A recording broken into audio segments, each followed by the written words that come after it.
Good afternoon, welcome to day 2 here at the UCI Junior World Track Cycling Championships in Aigle, Switzerland, at the home of the UCI, the World Cycling Centre.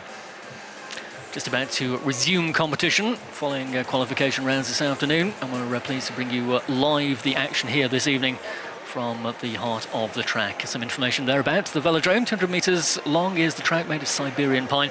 That temperature, 28 degrees, is on the low side of the temperature inside the venue today, I have to say. And the bends, well, 46.7 degrees is the highest degree of angle on those corners that sweep the riders into the home and back straight. So that's the way this track has been constructed. Those of you who are familiar with track racing, of course, will be more accustomed to racing on 250-metre tracks. So one or two little changes to the way races run here on this 200-metre track will be evidence for you in our first event, which will be the women's time trial over 500 metres, which of course will be 2.5 laps of this 200-metre track. So I'll tell you a little bit more about the first competition, the women's 500-metre time trial. Here's some information about how this event will take place. The time trial is a pure race against the clock, where athletes aim to record the fastest time over the specified distance from a standing start. Cyclists are locked into a starting gate on the home straight, which is released after a countdown of 50 seconds. The rider with the fastest recorded time wins. In the event of a full start, the rider is permitted another start. Only 2 are allowed. In the individual time trial, men compete over a distance of 1 kilometre and women compete over a distance of 500 metres. So there you go, that's the way the 500-metre time trial will be played out here on the boards of the Aigle Velodrome. The first competitor already getting onto her bike in the back straight. Yes, the back straight is where she will start. She will finish in the home straight, completing 2.5 laps of the track to give us that 500-metre distance. The first competitor here, as you may have noted from the race apparel, is from the United States of America. It is Ava Burke, an official in the back straight, holds up the red flag. That means the bike is safely locked into the starting gate. And from that point, the athlete has a 50-second countdown. So sometimes that can seem an eternity for the rider.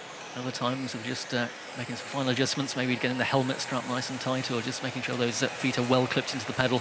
It can go by very, very quickly indeed. Reflecting in the visor of Ava Burke's helmet, the crowd here and the surroundings of this magnificent velodrome. Opened back in 2002, hosts over 1,000 athletes a year to train here at the World Cycling Centre. But this week, the focus of our attention is, of course, the World Junior Track Cycling Championships. So this is day 2. Had a great day of action yesterday, and we're expecting much the same here this evening. So the final few seconds of countdown for Ava Burke of the United States. She's underway, and of course, us as viewers will have to adjust to the fact that this track is a little shorter. So too the athletes as well, used to starting and finishing in the same point on the track, but on this occasion she will come round and finish in the home straight. An indication of the pace displayed in the bottom corner of your screen, 17.93. The first significant split time for Ava Burke of the United States. Although she's from the United States, she's riding a British bike made by Terry Dolan. And across the line in 37.116. So that will establish the benchmark time in this competition for Burke of the United States. There are 29 heats of this time trial competition. Riders starting individually for obvious reasons, given the 2.5 laps of the track that need to be covered. And the second rider to go will represent Argentina. It's Natalia Vera.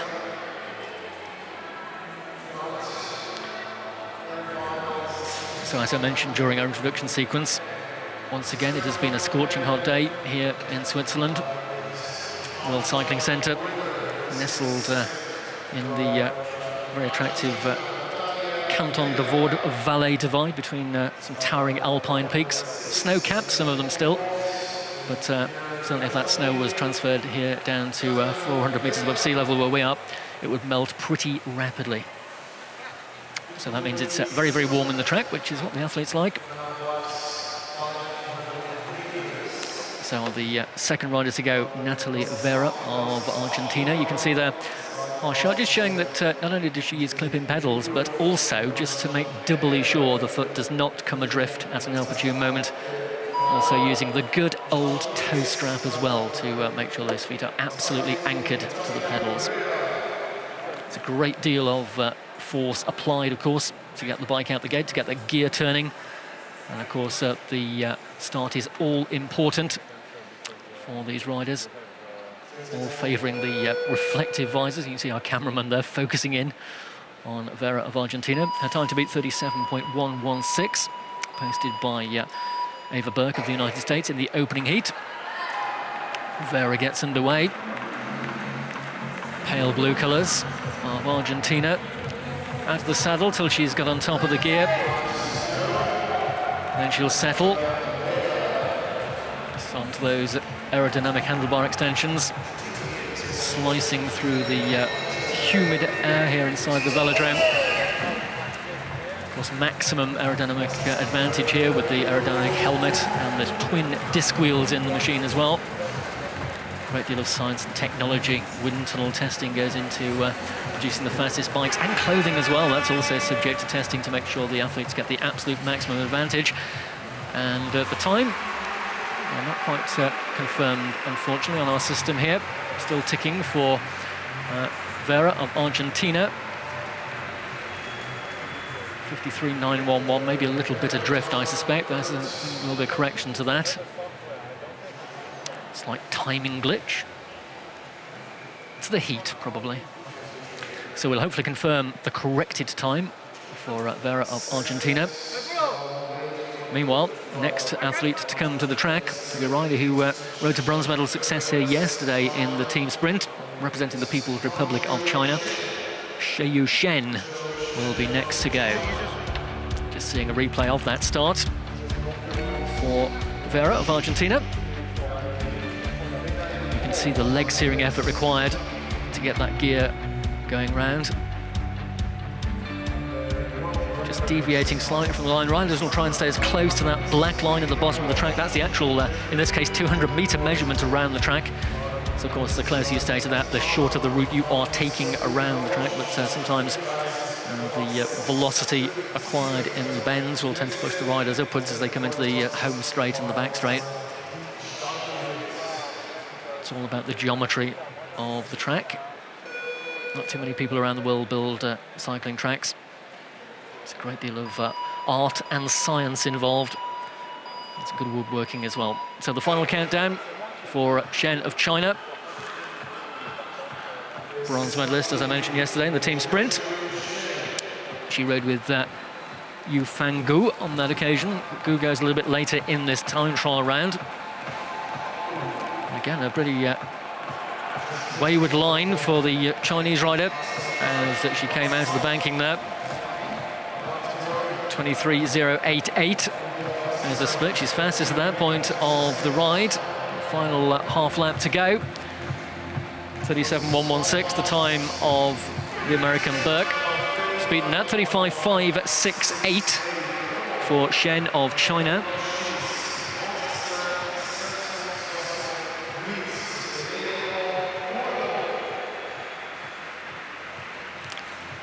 So no doubt she is fastest. Still not seen any corrections in that time of Vera from Argentina.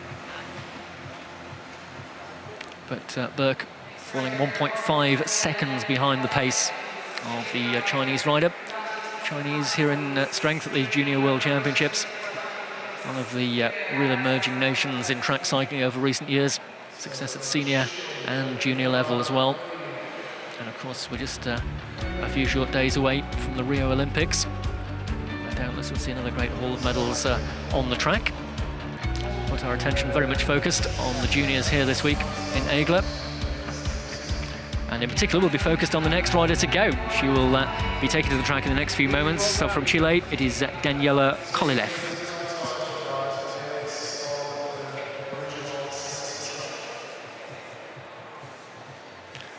Kololev sitting somewhat impassively on her machine at the moment. Now she exhales and settles herself onto the bars, glancing up at the timing clock, which is inexorably counting down those 50 seconds. Bleeps for the final 5, and the gun fires. She's underway. Kololev of Chile, aiming to better that 35.568, posted by Shen of China in the preceding heat. Good crowd here in the velodrome, been cheering the riders on all day. We've had a long afternoon of qualification rounds, and at the next stage of the competition for the men's and women's team pursuit, we will see played out to the finals this evening. The second fastest for Kololev at this stage in 30.175. And across the line in second fastest time, 36.558 for the rider from Chile, Daniela Kololev.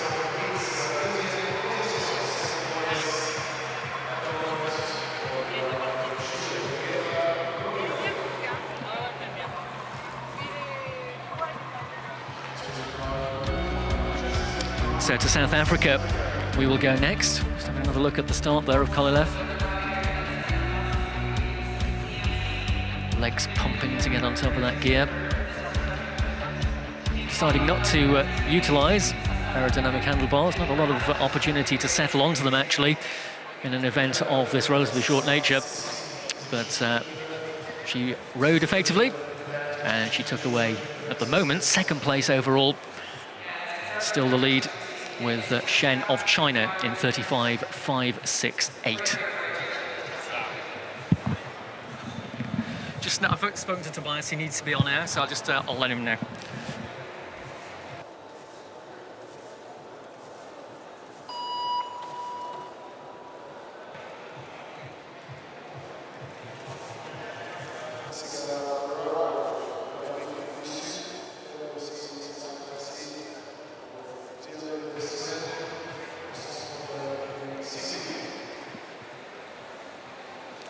So I'll be welcoming in a few moments a special guest here at our commentary position. Man knows a little bit about cycling. I'll give him the introduction once we've got his microphone online. But in the meantime, this is Jessica Brown of South Africa. Fifth rider away. Those familiar colours of the nation of South Africa. And she is just about to settle into her stride as well. Again, no aerodynamic handlebar extension here, it's just the traditional sprinter's handlebars. Twin disc wheels, bringing her around the track. 36.568 is the target for Brown of South Africa. Top 3 riders at the end of this competition will take the gold, silver and bronze medals respectively. And the time for Brown is fourth fastest, 38.738, so she's outside the medal positions, unfortunately. Still plenty of riders yet to go. 3.170 the deficit there for the South African, behind our still leading rider from the Republic of China. That, of course, is Chayu Shen, 35.568. Next to go, from Portugal, we will welcome Soraya Silva, 6th of the 29 competitors, as we see once again a replay of that start there for the South African Brown. Everyone's got away cleanly from the starting gate so far.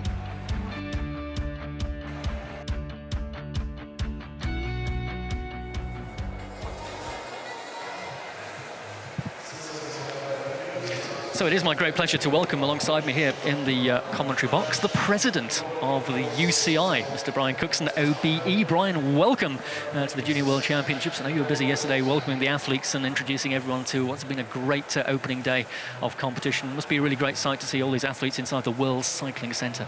Yeah, hi Carl. Yeah, it's absolutely fantastic. We're really pleased to see everybody here. I think for us it's a fantastic opportunity to show what we do here at the UCI World Cycling Centre, to show that we're not two-headed monsters working here, that we're not living in Dracula's castle or anything like that, that we are humans, that we have a great passion and love and commitment for our sport, as do the teams and the riders that are here this week. So it's great for us, and we're very, very happy to see so many people from so many parts of the world. Indeed, that human element even extends to some of the commentators here as well. So, we've got on the track now from Portugal, Soraya Silva. She is the 6th rider to go. And still at the top of the leaderboard, of course, is Shen of China. Brian, China doing extremely well in track cycling over recent years, one of the real emerging forces. Yeah, and I'm pleased to say that a number of Chinese riders have been through the World Cycling Centre training system here, under the guidance of Frédéric Magnier and his coaches and experts here. And we've developed a number of great riders, and China is definitely one of the world's greatest nations, and potentially has a great future ahead of it in world cycling.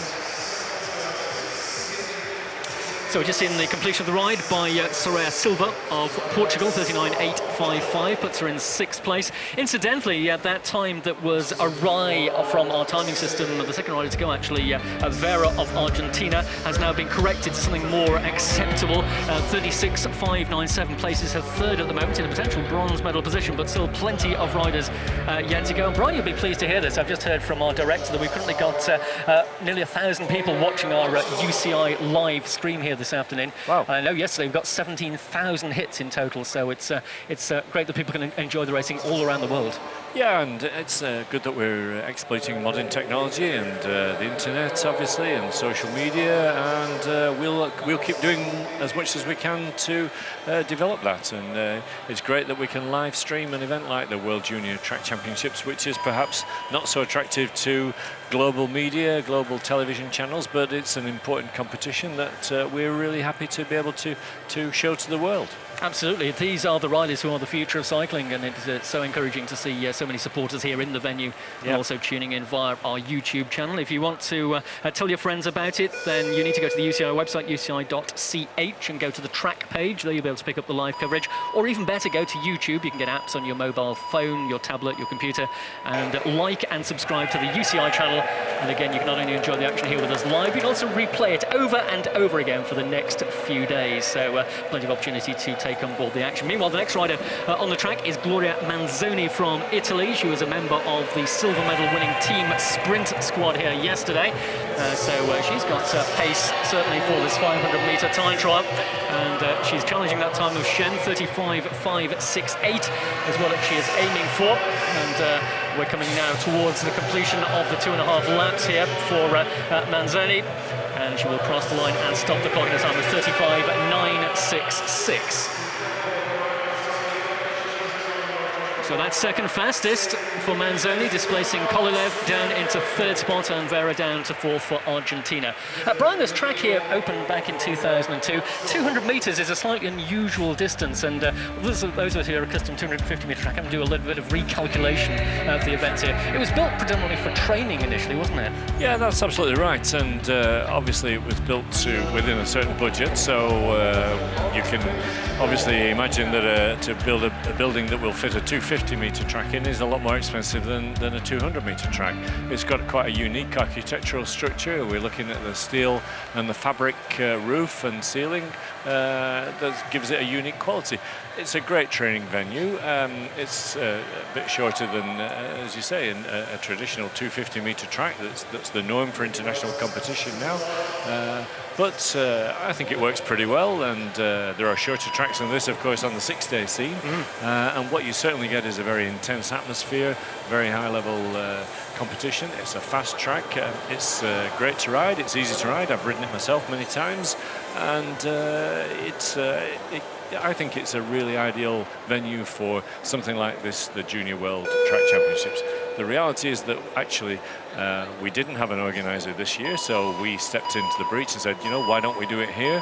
And fact is, it's so successful, I think we're going to try and do it every 3 or 4 years, and why not bring the world's youth here to the UCI, to Switzerland, to show what we do and how we do it, and I think that's a great opportunity for all of us. You're absolutely right, and it's a pleasure to be here. It's a wonderful venue indeed, and wonderful surroundings as well, and enjoying that no doubt here is our British rider Lauren Bate-Lowe. She is next to go. She's the 8th competitor of the 29 in this women's 500-metre time trial. Lauren Bate-Lowe, one of the new stream of riders coming from the Great Britain team, and of course they already had a great week out at the European Championships last week in Montichiari in Italy. And Baitlow, well, she's second fastest, 35.800 for Lauren Baitlow, so that again has rejigged the top of the classification. Shen still sits pretty at the top with the fastest time, 35.568. Baitlow just 0.232 of a second behind, and of course behind her is Manzoni in third place currently for Italy. Brian, you must have a little bit of a glimmer of pride, having been president of British Cycling for many years and seen how the British cycling team has developed, to see once again some more great young juniors coming through for Great Britain. Yeah, of course, and you know, I'm international now and entirely impartial, of course. But yeah, I can't ever forget my British roots and that I was 17 years president of British Cycling. One of the things that I'm really, really pleased about is that we have in Great Britain now a structure, a pathway that will pick up talented young athletes, bring them into our sport and help them develop and so on. So we're seeing now wave after wave of great athletes, great bike riders coming through the system, and we're seeing that right the way through the track, through BMX, through mountain bike, and also on the road, of course. And you've only got to look at the Tour de France this year, for instance, and see some great performances by British riders, who many of whom, with the exception perhaps of Chris Froome, have come through that system, that structure, and that's very, very rewarding. Of course it is. Did I hear yesterday that Chris Froome actually spent some time here at the World Cycling Centre earlier in his career? That's the other thing we can claim some credit. When Chris Froome came out of Kenya, he had British parents, of course, but when he came from Kenya via South Africa, he came here for several months and was really, really helped along the pathway. So I think we can claim a bit of the credit for that, and UCI, and I think there are many more people out there with potential who perhaps don't have the opportunity to show what they can do because their countries, their national federations are perhaps not so well resourced, and we can help them here in UCI. That's what we've been doing. Brilliant, yeah, absolutely. It certainly has not done Chris Froome any harm at all, still leading the Tour de France with just a couple of days yet to go. And of course, the Tour sped through Aigle here yesterday, through the town. Unfortunately, we were busy here at the track, but no doubt many people got the opportunity to go and visit the straight of the Tour yesterday. But meanwhile, on the track, it is Yumina Hosoya of Japan, the most recent rider to complete her time trial. Sixth fastest in a time of 36.809 for Hosoya of Japan. So we're moving pretty rapidly through this women's 500-meter time trial competition. 2.5 laps of the track. Still Shen of China, though. That 35.568 has not yet been bettered. Her nearest rival, Great Britain's Lauren Baitlow, just 0.232 of a second behind. One or two of the riders towards the end of this round, though, were former champions of the world from last year, and indeed also European champions from Montichiari in Italy from just a week ago. Brian, a pretty rapid-fire competition for the juniors. They came from the Europeans just a few days ago here into competition at the World Juniors starting yesterday. So it's a pretty intense period for them to compete here. Yeah, it's worked out pretty well, though. The European Championships in Montichiari last week, and 2 or 3 hour drive over here for some of the European nations, and that's worked out very, very well. An intense period of competition, but you know, international level competition is intense, and the better, the more experience these riders get, the better they'll perform in the future. Absolutely, and we are seeing the cream of the future talents of the world here at these 2016 Junior Track Cycling World Championships. 19 championships contested over the course of the 5 days of this competition, and we're pleased to be able to bring you a live stream here on the UCI YouTube channel. And thank you for your company. If you'd like to also get involved via Twitter, we have got a hashtag. It is hashtag AIGLA2016. So if you'd like to include that in your tweet, we will see that, and we might even respond to nice ones as well. And we certainly enjoy your contributions via social media. Sehao Yong is the next rider on the track. Another nation really at the forefront of the development of cycling and the more eastern parts of the world is Korea. And this is Yong of Korea, and she is challenging, she's the 10th rider to go in this time trial competition. Still that time of 35.568 held by the Republic of China rider Shen at the top of the classification. And as Yong crosses the line, she's second fastest, so that pushes Baitlow down into third place. Yong goes second fastest, so it's China and Korea at the top of the classification table at the moment. 35.734 for Yong of Korea.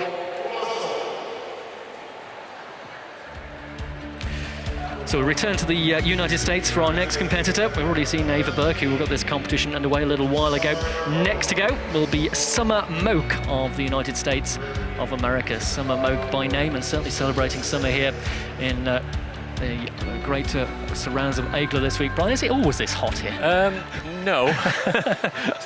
This is pretty exceptional. It's almost like a sauna sitting here in the track. In the track centre, I have to say. But yeah, I think we'll take it. It's nice weather. It's sunny. We're surrounded by the Alps, and the River Rhône runs nearby, and Lake Geneva, or Lac Léman, as the French call it. And it's a beautiful part of the world. It is, and we're both proud Lancastrians. We, of course, brought our overcoats with us just in case the weather turns later in the week. Absolutely, yeah.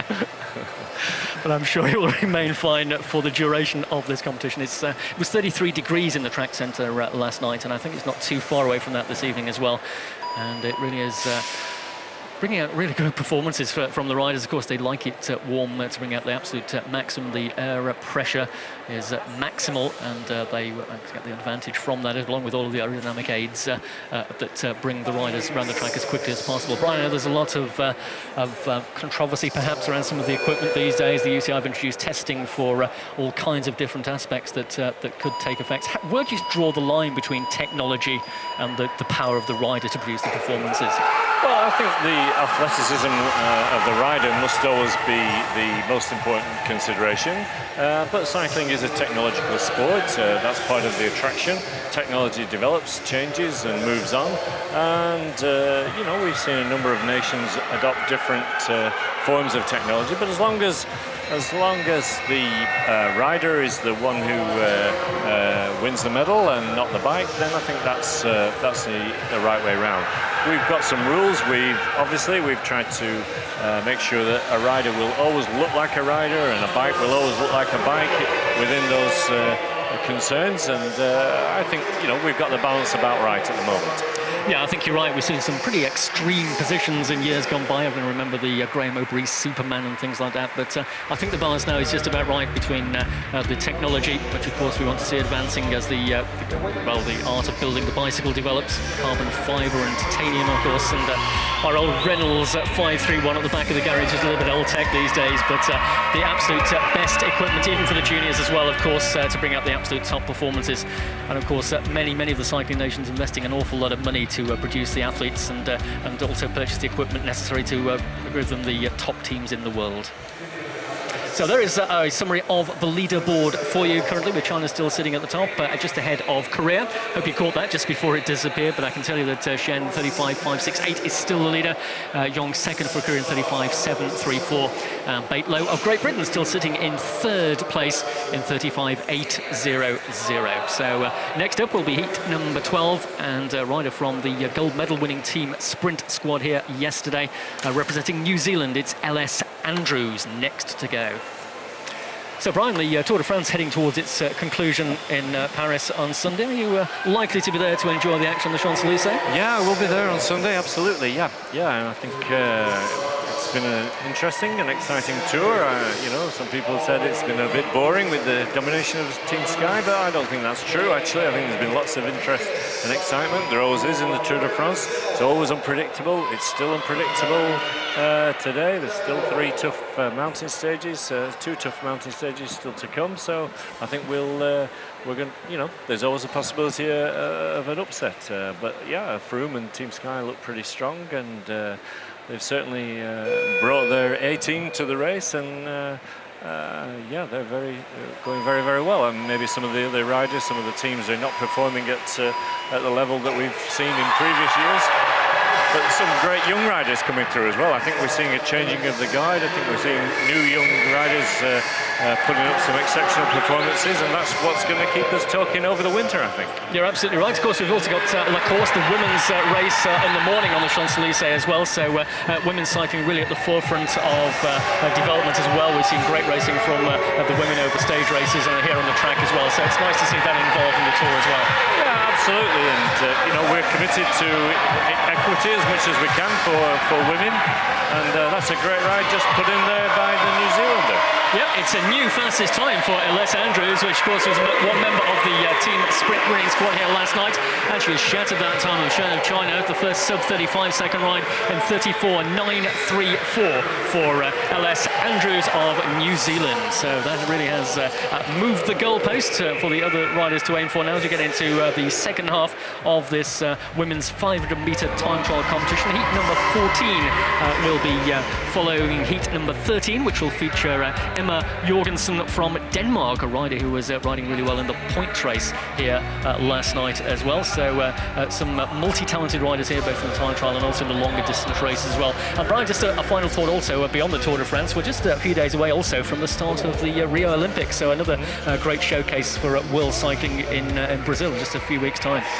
Yeah, I was there just 2 weeks ago myself, just to make sure that progress on building the velodrome was what it should be. Hammering the last few nails into the track. Yeah, I took my hammer and nails with me and a paintbrush as well. Yeah, but just in case. But no. Obviously, we were very concerned about progress on building the track. I'm happy that the Mayor of Rio took a personal interest in that and has really made great efforts. They've had a lot of work going on in the last couple of months. It's when I was there 2 weeks ago, it was almost finished. The track itself is beautiful, very fast track, I'm sure of that. And they were just finishing off some bits on the building. But I think we're going to have a great Olympic track competition. It's a super venue, and of course the road is a really difficult, challenging circuit. That's going to be so you see some great performances, and the BMX and mountain bike courses will be excellent as well. Not tempted to take the road bike with you? Have a little try if you get the opportunity? I've been able to borrow a bike whilst I'm there, I'm happy to tell you, but I won't be going at anything like the speed that the riders will be going on the race. I'll just tootle up and down the seafront, I think. I know, Brian, you still love getting out on your bike whenever you can, and yeah, absolutely, it really is the best way to travel. And this is Jorgensen of Denmark travelling around the track. Not quite at the pace required, just 11 fastest at the intermediate split point there for Jorgensen, so she needs to lift her effort in the closing lap. I think I'm going to say goodbye to Brian. So thank you, Brian Cookson, for your company and your insights this afternoon. We wish you an enjoyable Tour de France and Olympics as well. Thank you, Brian. Cheerio. Bye. That was Brian Cookson, the president of the UCI, and we were grateful to have Brian with us for a few moments.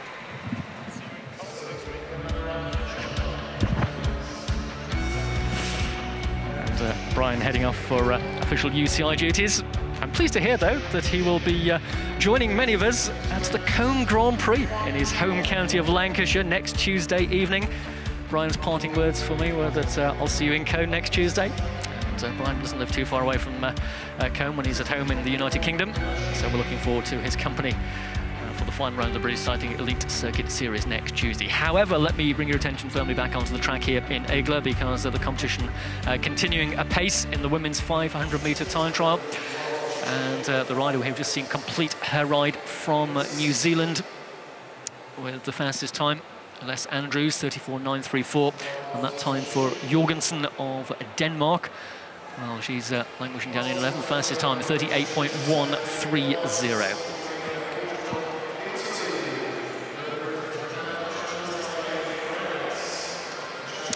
So next to go, as I mentioned a few moments ago, the second member of the bronze medal winning team sprint squad from the competition here yesterday, representing the People's Republic of China. I've really seen her teammate at the top of the leaderboard for quite a while. She's still sitting in second place is Shen, and the next rider to go here is her fellow countrywoman and teammate Yufang Guo, next to go for the People's Republic of China.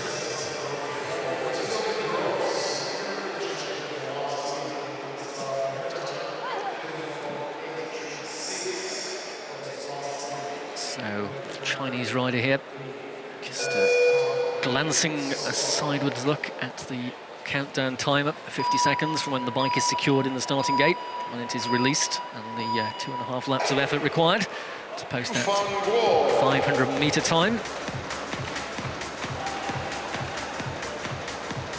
Track bearing a little bit of evidence of 1-2 crash during the course of competition this afternoon.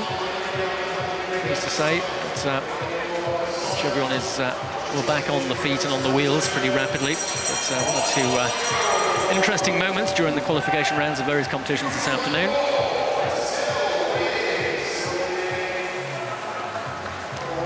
So Guo of China is about to complete her ride, and this is the new fastest time. Well, Shen sat at the top of the leaderboard for quite some time. She was displaced by Andrews of New Zealand, but not for long, because Guo of China goes back to the top of the classification. 34.571 for Yufang Guo for the People's Republic of China.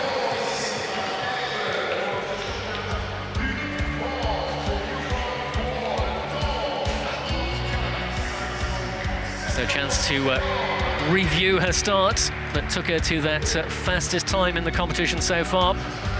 Powering away from the line, arrow straight out of the gate, following that black gauge line around the bottom of the track.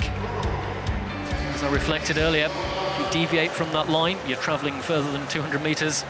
That, of course, will impact upon the time.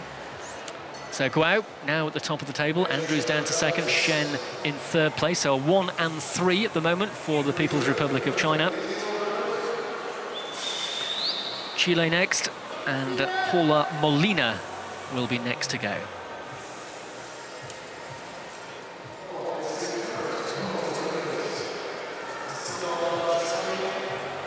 Just settling herself. Glancing at the time, reflected in the reflective lenses of her sunglasses there. Also notable, the heat that she's definitely been experiencing here in the velodrome this afternoon and into the evening. It's cooling down maybe just a little bit as evening draws on. So around about 20 to 6 here, Swiss time. For those of you who are watching elsewhere in the world, whatever time of the day you're with us, I hope you're enjoying our coverage. Day 2 of these of these Junior World Track Cycling Championships here in Aigle in Switzerland. So Molina, the 15th rider of the 29, so we're at the halfway point, with China in positions 1 and 3 and New Zealand in second place at the moment. Let's see if the Chilean rider here can upset that top 3 placings on the leaderboard, heading into completion of her lap and a half. Well, only 11 fastest here, so she'll need to lift the pace to try and pull herself up that classification ranking at the end of these 2.5 laps. Molina will cross the line, a little off the pace required, 12 fastest in 37.507.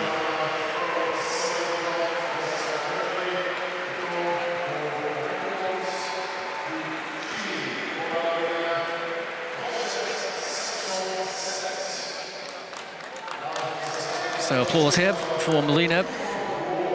Not good enough to trouble those at the top of the classification. And, well, maybe the heat does have a bearing on it for her.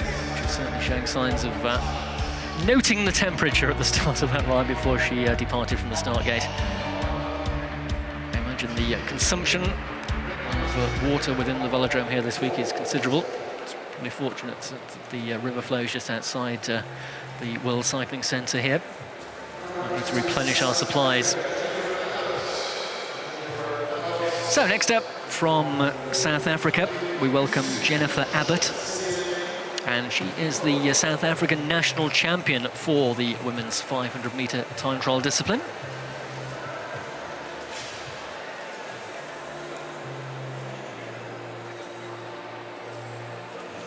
Still Guo, Andrews and Shen, 1, 2, 3. So can the national champion of South Africa change any of those 3 potential medal positions? Just the top 3 riders here will appear on the podium later to receive gold, silver and bronze. Some pretty substantial Velcro straps to attach the cycling shoes of Abbott to the pedals to ensure they do not come adrift at an inopportune moment. Camera focusing as well to bring you this live coverage. Countdown marker showing 13, the beep for 10, and then a continuous beep from 5, 4, 3, 2 and 1 when the gun fires, and she will be underway. Heat 16 of the women's 500-metre time trial championship.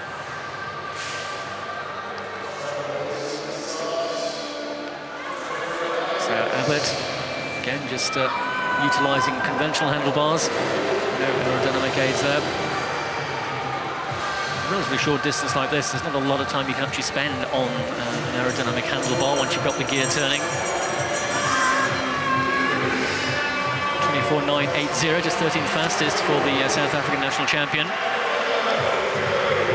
Into the closing half lap. She'll come across the finish line here in the home straight in 38.517. So 14th fastest for Abbott of South Africa at this stage of the competition.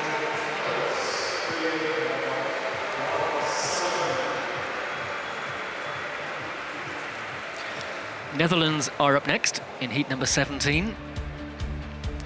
I'll introduce the rider to you once we've seen a replay of the departure from the starting gate of Jennifer Abbott of South Africa. It's so important to get a good start. Riders spend many, many hours practicing their departure from the starting gates at velodromes around the world where these teams train. Abbott's time, perhaps a little bit disappointing for the national champion of South Africa. So, next to go, the Netherlands will bring to the track Steffi van der Piet.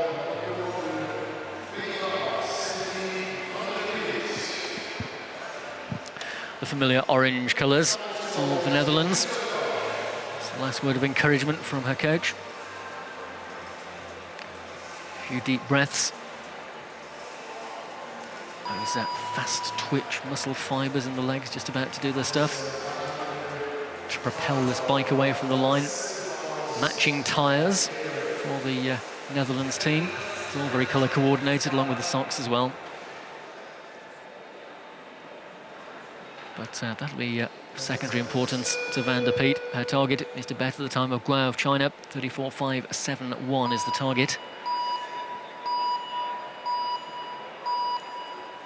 And you can see the practice there that lifted her from the saddle at the key moment, ready to apply maximum pressure to the pedals and get her away from the starting gate.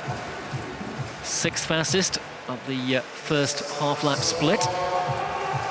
So Van der Piet of the Netherlands maintaining that pace, 17.077, the completion of the first lap. Getting split times at the bottom of your screen every half lap here. Time to beat 34.571. She'll be a little bit shy of that, but she's improved her position. 4th fastest with half a lap to go and retains that at the completion of the ride. 35.569 for Van der Piet of the Netherlands. Just outside the potential medals in 4th place, but a credible ride nonetheless, just 0.9 of a second off the pace of Guo, our current leader.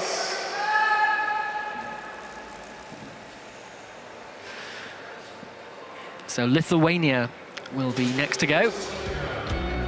One of the 40 nations represented here at these World Junior Track Cycling Championships. As we see Van der Piet powering away from the line. Coach indicating which way to go. Actually, it's slightly more technical than that, but coach and rider have their own particular code to indicate what they need to do. Van der Piet glancing over her shoulder. Let's look at the scoreboard here in the World Cycling Centre. She's got a time displayed upon it. She was pleased with that.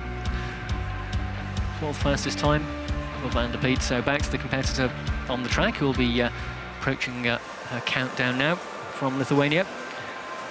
Kristina Kazlakaita. Hoping that is the correct pronunciation. A very colourful jersey here for Lithuania. Green and yellow, black as well. You can actually see her eyes as well, no full-faced visor here. So you can see the nerves, the emotion, the anticipation as she looks across at the starting countdown timer to the final 5 seconds. Away she goes. A little bit of a twitch as she left the line. The riders who record the fastest times depart that gate like an arrow. Very, very straight. Just a little bit of a wobble, but she's into her pace now. And that slightly slow start reflected in the split times as 15th fastest at the moment. You really do have to get it all correct in just 2.5 laps to take a world medal. Kazla Kaita of Lithuania. She's just half a lap away now for completing her 500-meter ride, 17th time of 39.594.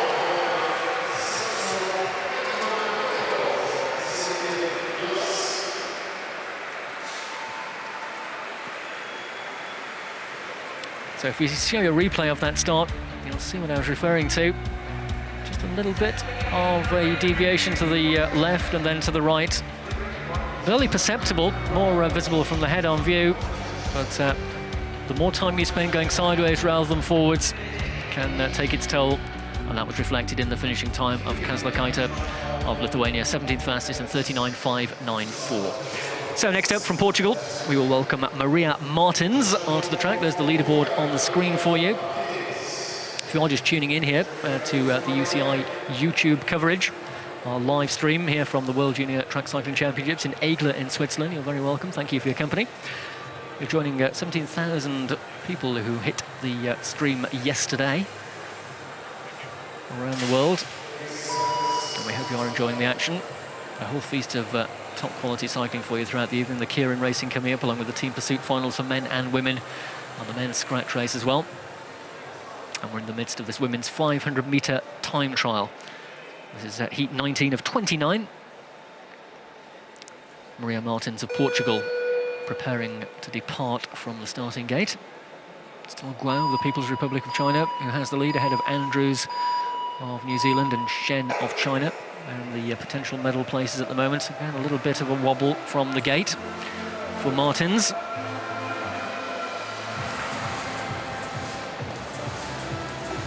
Fighting with the bike to get that gear turning. Now she settles.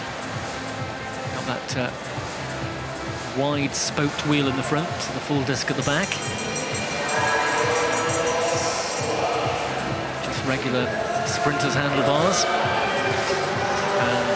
She's half a lap away, the 16th fastest, so again, not the best start, reflecting in a slower time than those that will challenge the leaders. 38.581 for Martins of Portugal.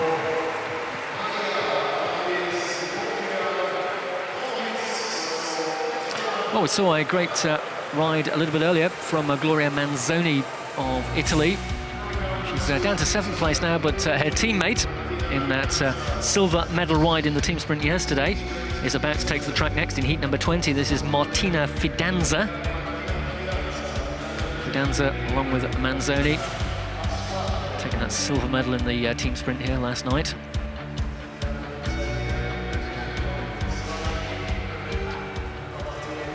It's a good night for Italy yesterday, with the points race victory going to Letizia Paternoster.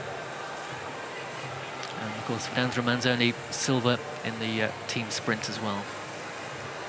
So let's see what Fidanza can do here in the 500-meter time trial. 34.571 time to beat. Her teammate Manzoni's time was 35.996. To the final few seconds of the countdown. Once again, our camera reflected in the visor of Fidanza's helmet here. She focuses attention on the track in front of her. Just a little glance at the board. 5 to go. Bang goes the gun, away goes Fidanza. The Italian coach leaping up and down at the trackside to give her maximum encouragement. Let's see how effective that will prove to be. The completion of the 2.5 laps. She's 7th at the opening half-lap split. Settle into a rhythm now, though. Fidanza of Italy. And improving by 1 place to 23.146. Half a lap to go to bring this one home. Can she challenge for a medal? It's going to be close. Oh, not quite. She slipped a little in the final half lap, down to 5th place in 35.611 for the rider from Italy, Martina Fidanza.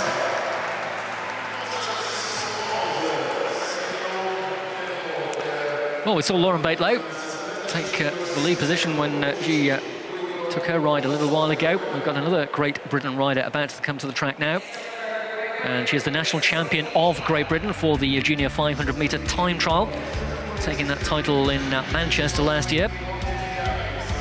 Junior National Track Championships of Great Britain will take place in a couple of weeks' time. A brand new venue for them at Derby, East Midlands.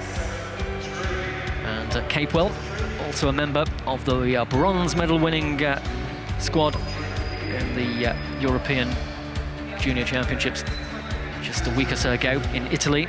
35.873 for the bronze in the time trial on that occasion. So she'll need to go faster than that if she's to challenge for a medal here. Time of that order would place her no better than 6th in the classification at the moment. But Capewell is focusing now. One of the great up-and-coming stars of British cycling. I'm sure Father Nigel and Mother Debbie will be watching with interest at Sophie's ride here. Rider who contested both the senior and junior national championships of Great Britain last year. And she is the national champion for the juniors at the 500-metre time trial. 17.041, 6th fastest. The opening split point. Lap to go for Capewell. 23.144, still 6th fastest at that point. Underneath the scoreboard for the final time and into the finishing straight comes Sophie Capewell of Great Britain, and she will stop the clock in the 7th fastest time. Well, it wasn't too far off her pace in Montichiari last week. On this occasion, good enough only for 7th place, 35.743.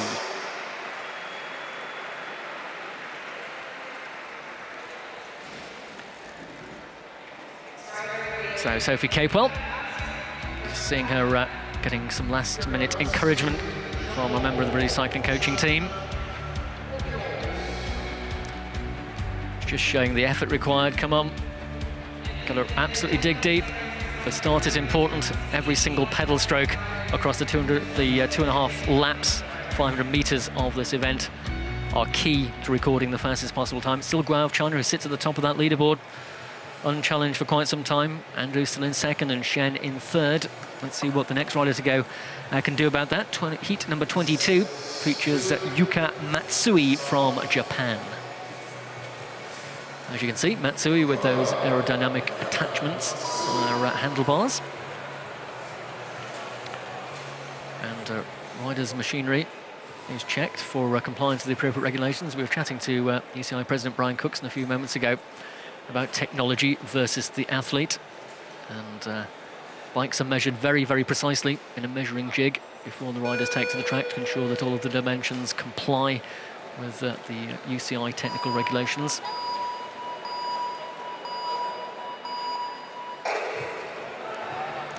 So the Japanese rider using the outermost part of her handlebars while she gets the gear turning. Once she settles into the saddle, she'll switch her grip to the aerodynamic extensions. There she goes, head bobbing a little as she goes down the back straight. With a lap to go, Matsui of Japan, only 17th fastest. It's a relatively slow start, and she will pay the price for that. So really is fighting with her bike here, using a lot of energy just to rock from side to side. And that's reflected in the time, I'm afraid, 3 seconds slower than the pace required for a medal. 38.288 for Matsui of Japan.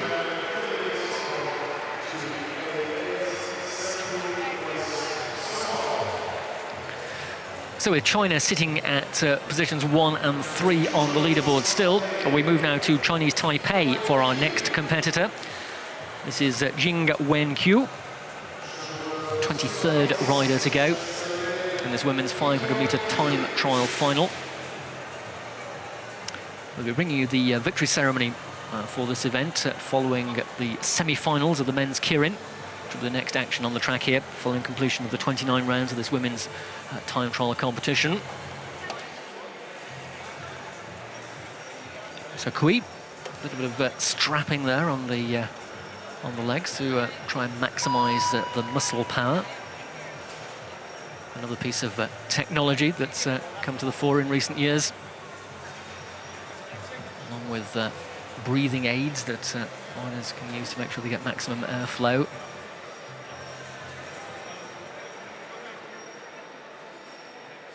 And a really reflective helmet showing the great surroundings here at the World Cycling Centre. Incredible roof structure this building has. It'd be unkind to call it like a circus big top, but it is a little bit like that, with a canvas structure sitting over the top of the track here. Above that is a more conventional roof.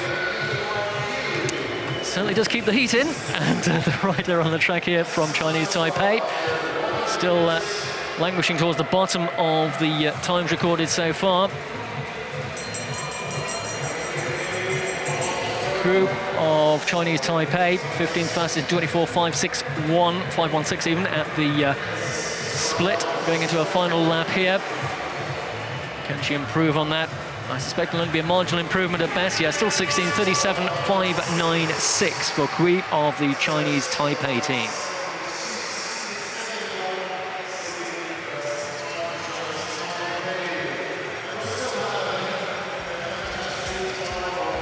So 6 riders still to go. First of whom is the European Junior Champion at the time trial, taking that award in Montichiari in Italy last week. As we see Kui's departure from the start gate, following that elaborate warm-up procedure at the side of the track. So Mathilde Gross of France, a European gold medal, coming in at a time of 34.836. If you repeat that time here, it would be good enough for the bronze medal at the moment.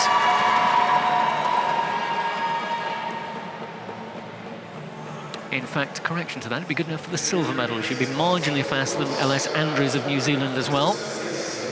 Still Guo, sitting imperiously at the top of that leaderboard, where she has been since heat 14, or on heat 24 now.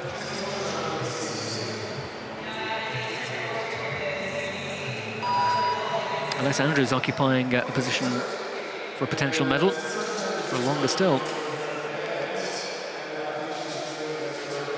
Rider from New Zealand in heat 12, posting that second fastest time. And Shen of China, currently in third place. He went into the third heat in 35.568. So the European champion, Gross of France, next to go.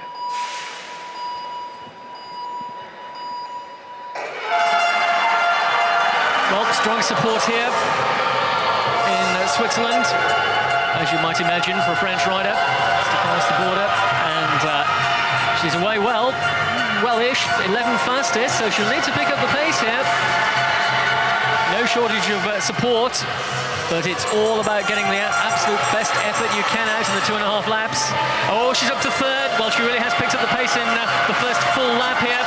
Gross of France, the European champion. Can she make it a world medal here this evening? She's heading for the finish line now and crosses it in second fastest time, 34.850. Propels the rider from France, Mathilde Gross, into second place, pushing LS Andrews down to third. 34.850 for the European champion.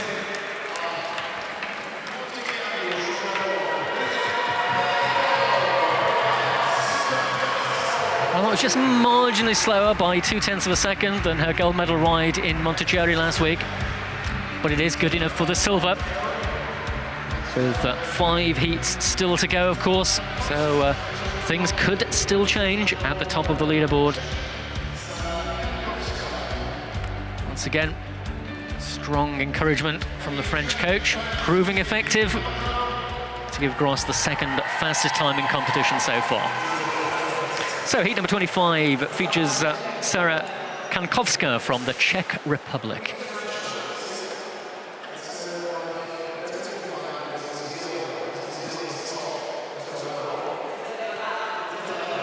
So the bike locked into the starting gate, the toe straps being tightened as well. Czech coach, just a last-minute word of encouragement. Months of practice. The focus, of course, of the World Junior Track Cycling Championships here in Aigle. So Kankowska's target for a gold medal, 34.571. She has to go faster than that.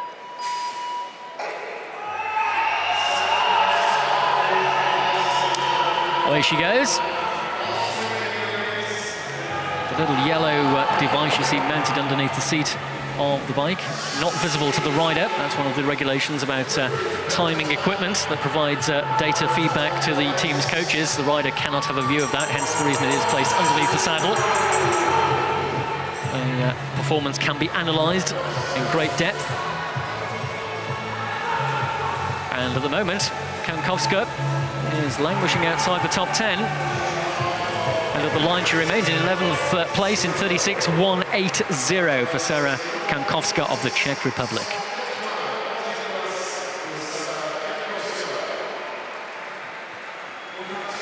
So 4 riders remain. And next to go will be the silver medalist from the European Championships last week, taking that title in 35.268. And representing the Netherlands, the next rider to start, as we see the leaderboard displayed on your TV screens for you, confirming those top 3 places with Guo, Gross and Andrews. And next to go from the Netherlands, Hetty van der Wouw.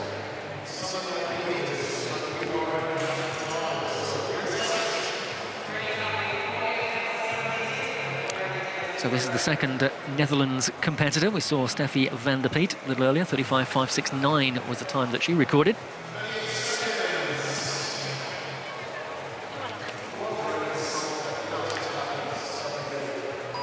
The world record time, incidentally, for this competition is held by the rider who will go last in the classification rides. 34.657 is the current world record for the 500 metres. Established at the Junior World Championships last year in Astana, Kazakhstan. More of that when the rider concerned takes to the track.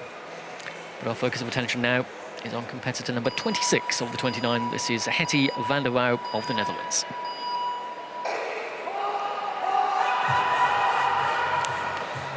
Twin disc wheels. The logos are blur as she picks up pace. Settle now into her rhythm. And 5th fastest time at the completion of the first full lap. That's not bad for van der Wouw. She can pick the pace up as she has. Now she goes up to 3rd fastest.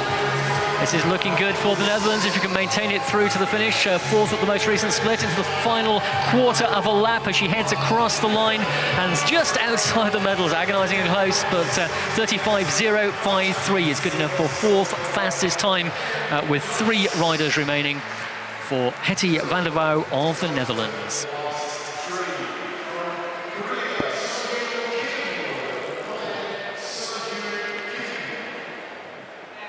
Well, it was a good ride indeed from van der Wouw. Just denied the medal opportunity. Slightly slower than Andrews, who still sits in 3rd for New Zealand. Nothing wrong with the start. A little bit of a deviation as she went into the first banking. And as she completes her warm-down lap here on the track, we will introduce our next rider to you. 3rd last away from Korea will be Soo-hyun Kim.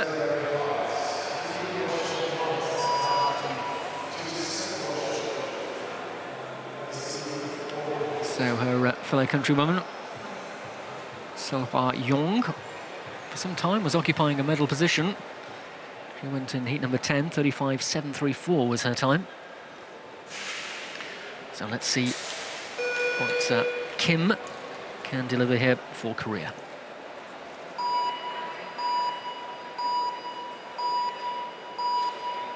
Again, the aerodynamic aids attached to the handlebars of her machine, sporting those twin disc wheels as well.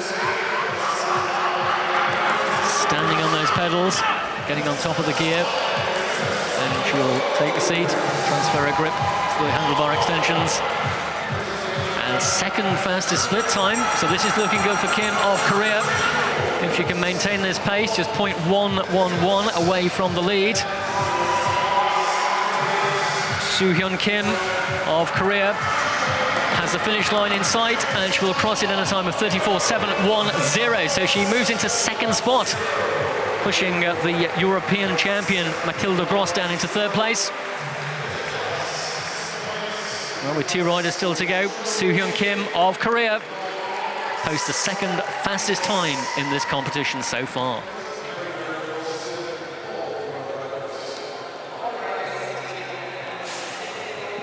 So just a look there at the rider who still tops the classification, Guo of the People's Republic of China. Just a little nervous look at the start list to see who's still to go, who might represent the challenge. Just glancing up at the scoreboard.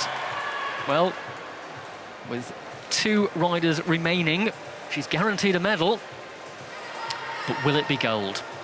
So next up on the track from New Zealand, the New Zealand national champion and gold medalist in the team sprint here last night. Representing New Zealand is Emma Cumming.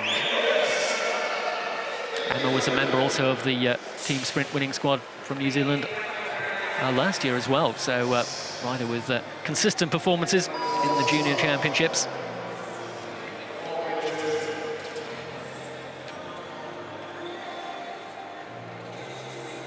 Well, in fact, they took the silver medal, just to correct us that, in Astana, Kazakhstan last year. The New Zealand team converted it to gold here last night in 2016.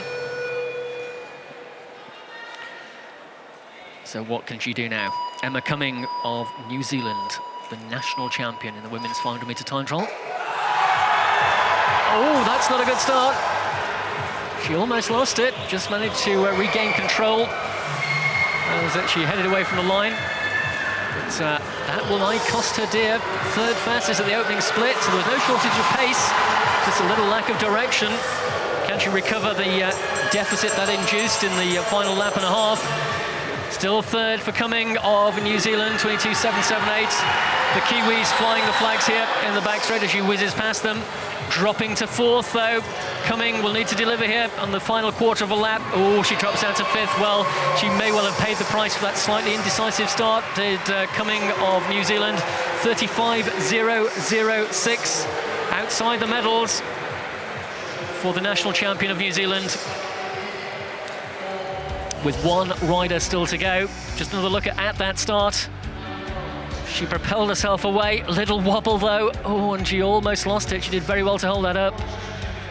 And that lost her to valuable time. She recovered her pace pretty quickly, it has to be said. But time lost in 2.5 laps is almost never recovered. Oh, and look at the face of Guo. She now knows she can do no worse than a silver medal with just 1 rider left to go. And the rider who is about to take to the track is the defending champion. She took the title last year in Astana in a world record time of 34.657. So what can the German Pauline Grabosch, the defending champion, do here? Can she take another gold medal in the women's 500-metre time trial? The last rider to go for Germany.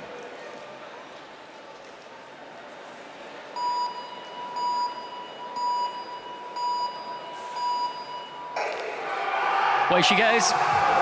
Oh, you can just feel the pain, can't you, as she applies maximum pressure to those pedals. The world record holder, 34.657. Well, the new record already stands to Guo of China in 34.571. 22.135. She is fastest at the split time here. So Grabosch of Germany looking good, the defending champion. Smooth style for the defending champion. Can she make it a gold medal and deny Guo? Oh, yes, she can. Germany take it at the last possible opportunity. She defends her title. 34.023, another new world record for Pauline Grabosch of Germany, and with it goes the gold medal. Guo of China denied at the last moment. Silver for her in 34.571.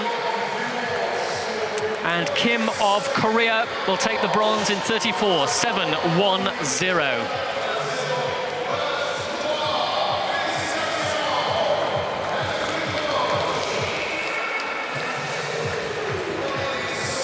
Well, what an incredible competition that was for the women's junior 500-metre time trial finals here at the Aigle Velodrome in Switzerland. Another look at that start. That was the start of a world record-beating time.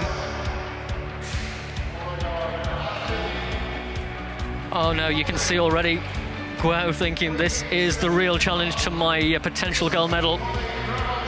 She knows the form this rider brought to the track, the defending champion, the world record holder up until the start of tonight's competition, and the world record holder once again, and the gold medalist. Oh, well, you can feel the disappointment, can't you? But there is no disgrace in that from Guo. It was a great ride indeed. She held the leaderboard top position from heat 14 right through to heat 28, just denied at the last by the defending champion, Pauline Grabosch of Germany, who has, of course, found the German flag that she will parade around the track to celebrate an incredible victory. Oh, and a little friend as well. A great mascot there for Grabosch of Germany. Well, whatever it takes to bring the medals, it all counts, doesn't it? An incredible performance. Embraced by the photographer as well, who may just be a German, you never know. So there you go. That is the classification. Gold medal for Grabosch of Germany.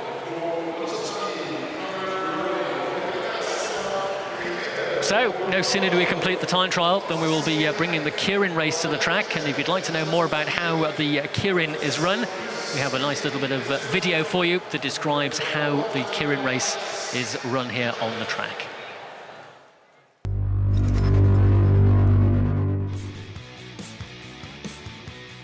The Keirin originated in Japan. It is a race for up to 7 riders. The Derny is a powered bicycle which leads the riders around the track. The Derny pulls off the track to let the riders sprint for the last 600 metres. The Keirin is a no-holds-barred event, sure to see some fast pace and frantic action. So that's what the Keirin is all about, many people's favourite event on the track, and it's the one, of course, that features the little motorbike, or in this case, the little electric bike at the head of the race, ridden by the pacer. It's called the Derny, and that will set the pace for the opening laps of the ride.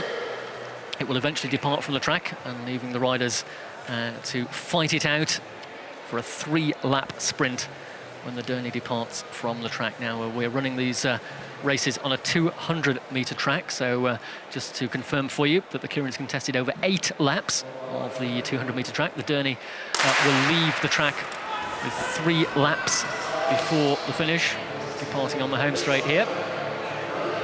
So whilst the Derny is on the track, the riders will line up behind it. They cannot draw level, nor can they overtake the Derny whilst it is on the track. They can't overlap the back wheel of it either.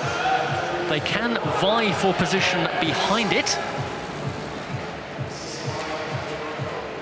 And it's the rider from Great Britain who has that position at the moment, Alex Jolliffe. Just behind him is the Australian, Connor Rowley.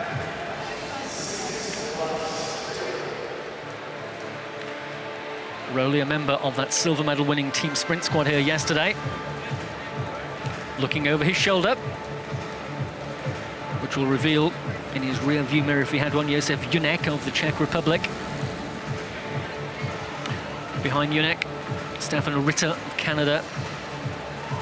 And bringing up the rear from Poland, Mateusz Milek. And from the Russian Federation, Dmitry Nestorov. 3 laps to go.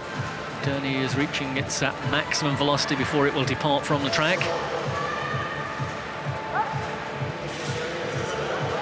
As it does so in the home straight. Now we're underway. Jolliffe on the front. The Brit here, taking advantage of the slipstream afforded by the Derny bike, but being challenged now by Rowley of Australia. Look out also for the pole here. Milek trying to come around the outside. It's still Rowley of Australia ahead of Milek of Poland. Jolliffe in 3rd place, with the challenge coming over the top as well from Canada.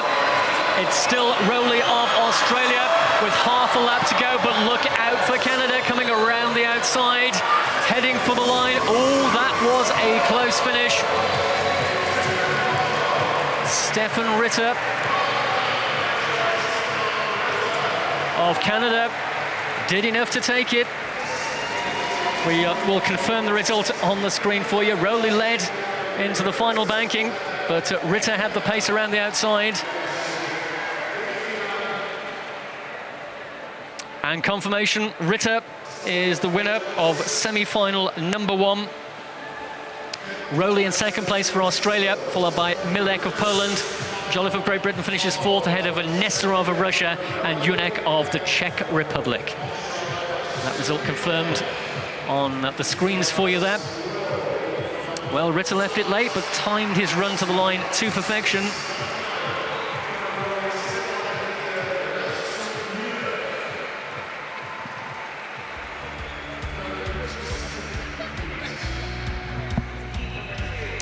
So the top 3 from each semi-final will meet in the final. So Ritter, Rowley and Milek taking the honours there. Jolliffe just getting himself boxed into 4th place, no way through.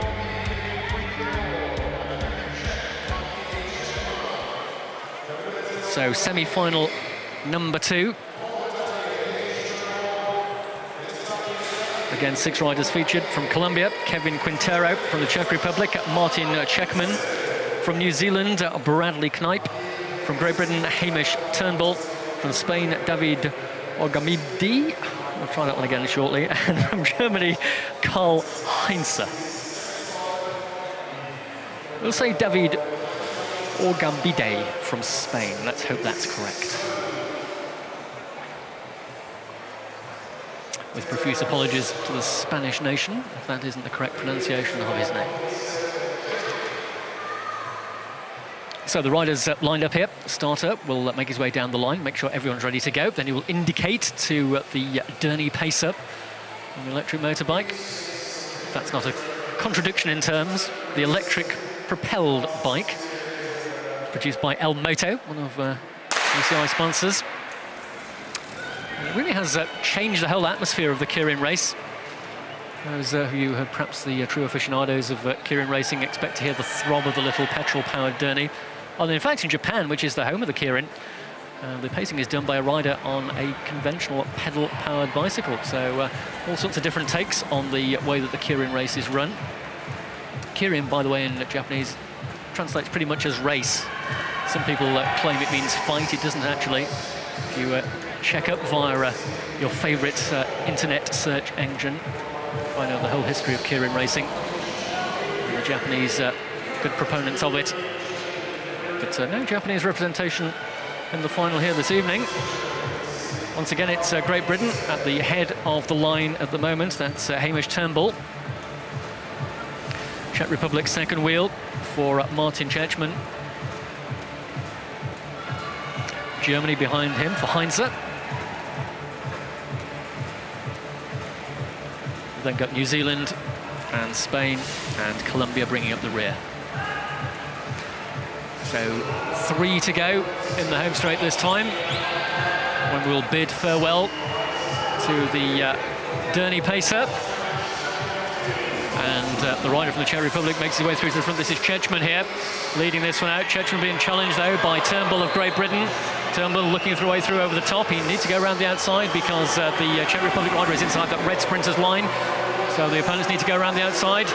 Challenging hard here is Turnbull of Great Britain, but on the underneath position is the German with a lap to go. It is still Czech Republic leading this one. Czechman, can he hang on? New Zealand starting to make a run around the outside. Germany in second place here. The Spaniard trying to come underneath. Oh, that was close at the line, but I think Czechman hung on to that position. He took advantage the moment the Derny left the track to take up the lead position, held it throughout the final 3 laps of that second Kirin semi-final. Wait for official confirmation of the result. Knipe of New Zealand put in a late charge. And Heinze of Germany was there as well. Heinze gets second. Czechman was the winner. And the Spaniard in third place. Ogambide of Spain takes position 3 and the third available place in the finals.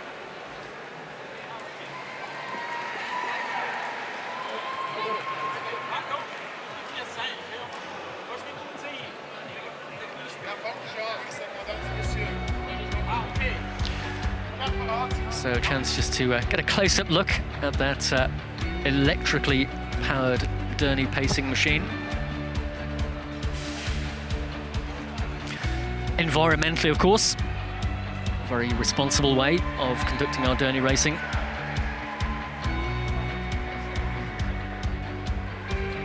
Wireless power, of course, no need to trail a cable around the track to power the electric bicycle. And having spoken to those Derny pacers who've ridden the machine, it is a bit of an adjustment for them.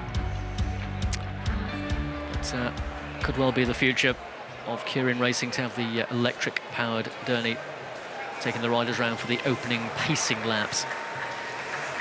So, moving into the final later, we'll see Conor Rowley of Australia, Stefan Ritter of Canada, Mateusz Milek of Poland, Martin Czechman of the Czech Republic, Karl Heinze of Germany, and David Ogambide of Spain.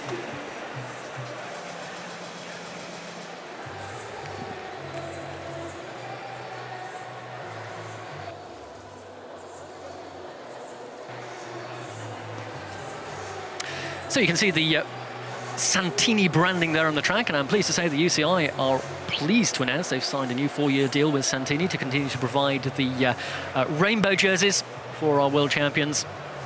Famous clothing brand, another of the very key supporters and sponsors of the UCI. So good news there. And our next action will be our first victory ceremony of the evening for the women's 500-metre time trial. You can see the podium down there in track centre. Magnificent array of flowers. It look very special indeed. Phalanx of photographers taking up prime position to get those medal and jersey shots. There's confirmation of the riders who will be receiving the gold, silver and bronze medals for that women's 500-metre time trial.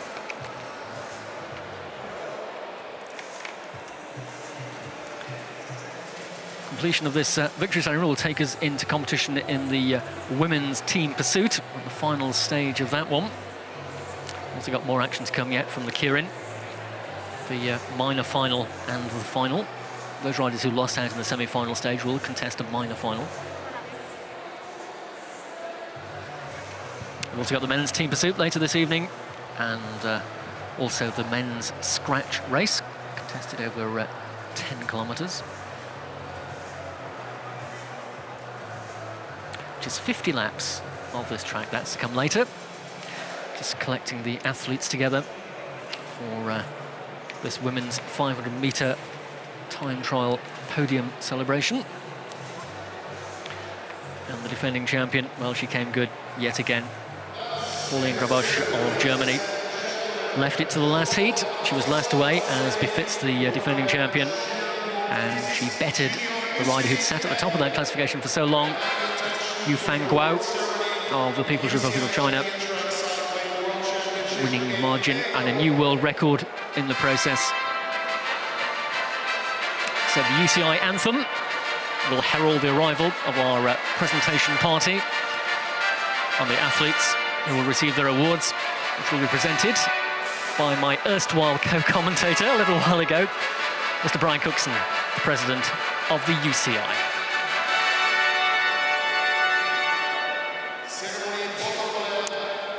So the presentation ceremony for the women's 500-metre time trial. Ceremony for the 500-metre time trial junior women.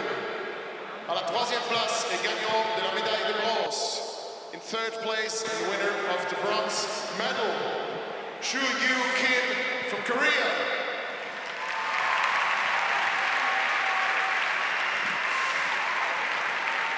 Les médailles et les maillots sont remis par the medals and the jersey will be so receiving the bronze medal, the rider from Korea, Soo Hyun Kim. Her time was 34.710. In second place and winner of the silver medal. She received the silver medal now. For so long the leader. You could see the slight disappointment on her face when Grabosch posted that fastest time. But during the course of the competition, she too posted a new world record time, finishing in 34.571. But it didn't stand for very long because the rider who will take the top step on the podium, who will receive the rainbow jersey of the world champion, and of course with it the gold medal from Germany, Pauline Grabosch.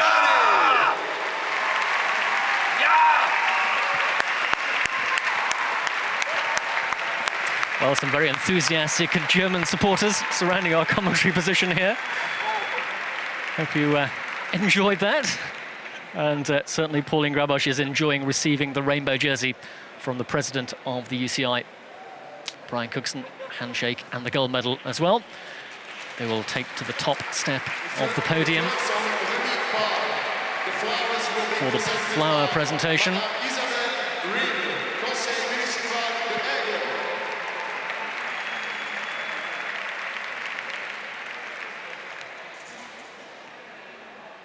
So the flowers being presented, utilising the basket to carry them to the designated point on the podium. Went a little awry last night, but that's a successful delivery of all 3 sets of flowers. And that is our podium for the women's 500-metre time trial, the world champion, Pauline Grabosch of Germany. And we will now hear the national anthem of Germany.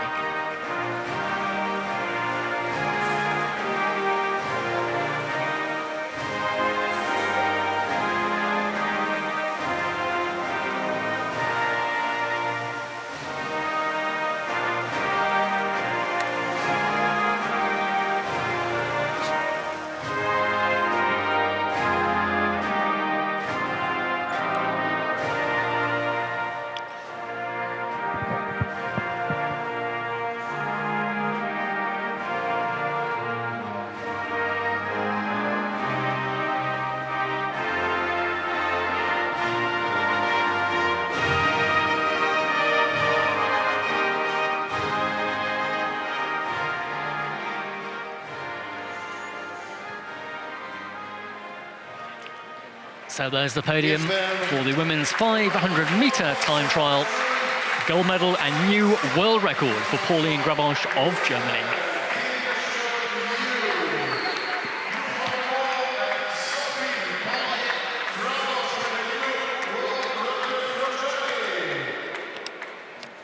So next event on the track will be the women's team pursuit finals. And for those of you who've just joined us for the coverage, we would like to bring you some information about how this competition takes place. So we have a nice video clip for you explaining the intricacies of the team pursuit competition.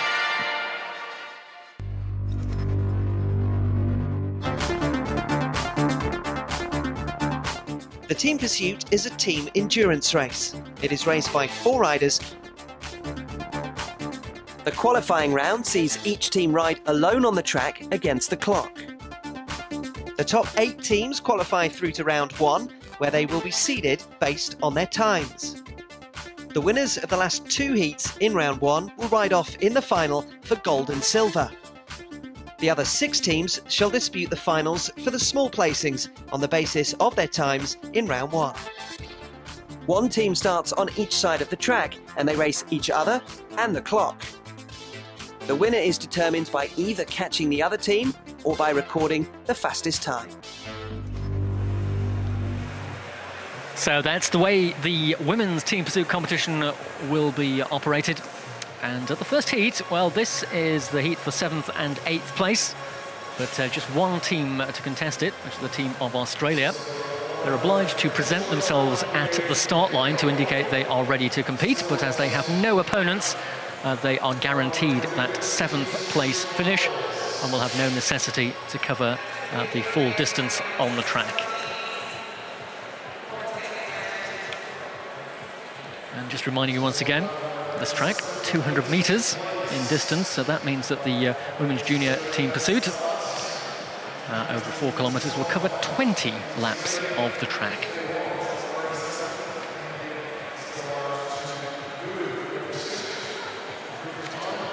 So we've been through the qualification phase of this competition. Began yesterday. Riders have contested the subsequent rounds of competition this afternoon to bring us through to the teams to contest the heats for the top 8 places. And of course the top 4 teams will be riding for the medals.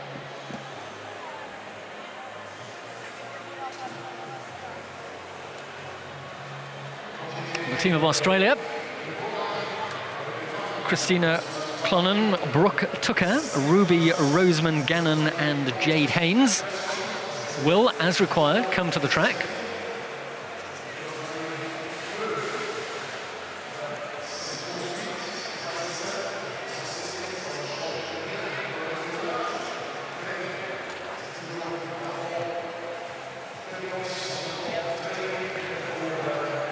Starter indicating that they are ready.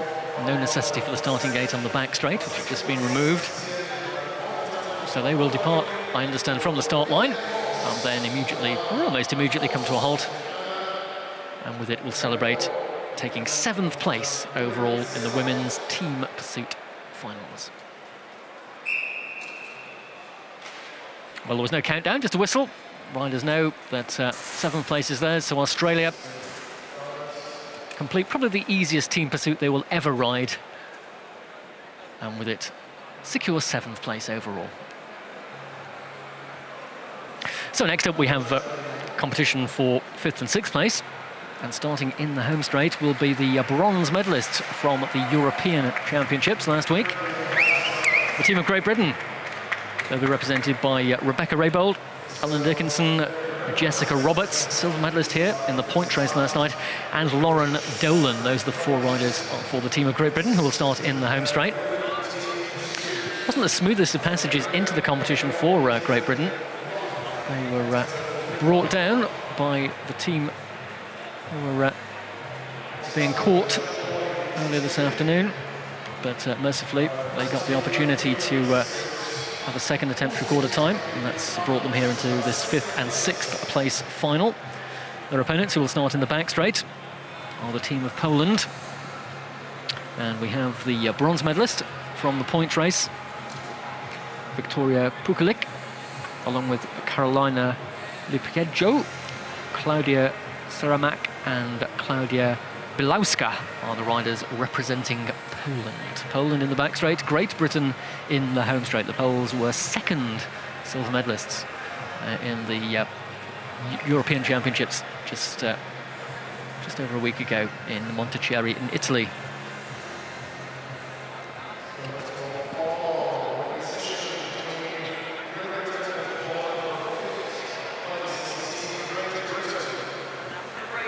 Actually, that's erroneous information. Surrounded by many sheets of paper here. That's the wrong one. They were the 2nd place team in the championships last year in the Junior Worlds. So that's the correct stats for Poland. So can they pick up 5th place here? That's the best they can hope for, the outcome of this one. But they need to overcome the bronze medalists, the real bronze medalists from the European Championships last week, the team of Great Britain. Rebecca Raybould also picked up a bronze medal in the points race at the Euros. And as I mentioned, Jess Roberts, 2nd here last night in the points, and 3rd bronze medal in the Omnium at the European Junior and Under-23 Championships last week in Italy. So Great Britain home straight, and Poland in the back straight. To bring them to this point in the competition, Poland clocking a time of 4:44.899, and Great Britain 4:42.040. So on paper, Great Britain with the faster pace in the qualifying rounds of the competition. Great Britain actually faced Japan, who were disqualified from the competition in the 2nd heat of the 1st round of this competition earlier today. So it had been a somewhat checkered road to the finals, but Great Britain here starting the favourites against Poland on form from earlier today. That's reflected in the times at the moment, with Great Britain holding the lead.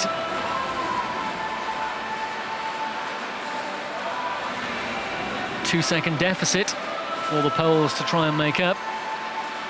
If the catch is made, that will be when the catching team get within 10 metres of the team they're about to catch. The gun will fire and bring the competition to a close. It is looking likely that the catch will happen before completion of this ride. Still 14 laps to go. Great Britain are almost within reaching distance now of the Polish team. So something of a formality here for Great Britain. for 5th place overall in the women's team pursuit. Starter with gun in hand, looking for the moment when the catch will be made, which is now. So Great Britain complete the women's team pursuit competition in 5th place overall, and Poland will finish in 6th.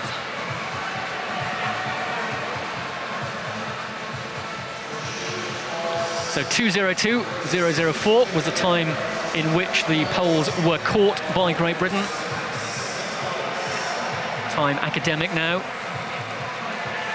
It's the positions relative to each other which determine the results of these heats in the finals.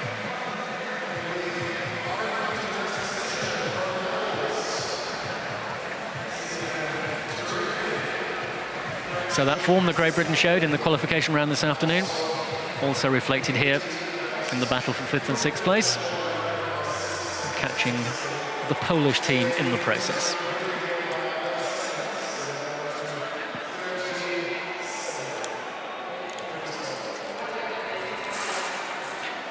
So still 2 heats to go, and of course they're the ones for the medals.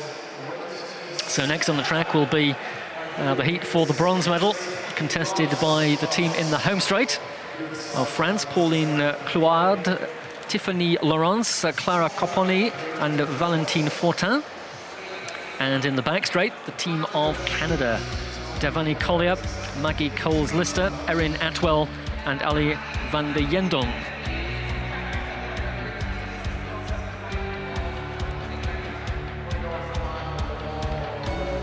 Just seeing a replay of the moment when the catch was made. And the reason that the gun is fired when the catch is made, to bring the match to an end. Of course, no necessity to record a finishing time at this stage of the competition, once the opponents have been overhauled. And it can also avoid potential disaster, which we have seen in years gone by, at the conclusion of a team pursuit match where a team has been caught, perhaps unawares of the fact, and have swung up to change, and in the process have felled the winning team who are above them, hence the reason the match is brought to a conclusion just before the teams draw level.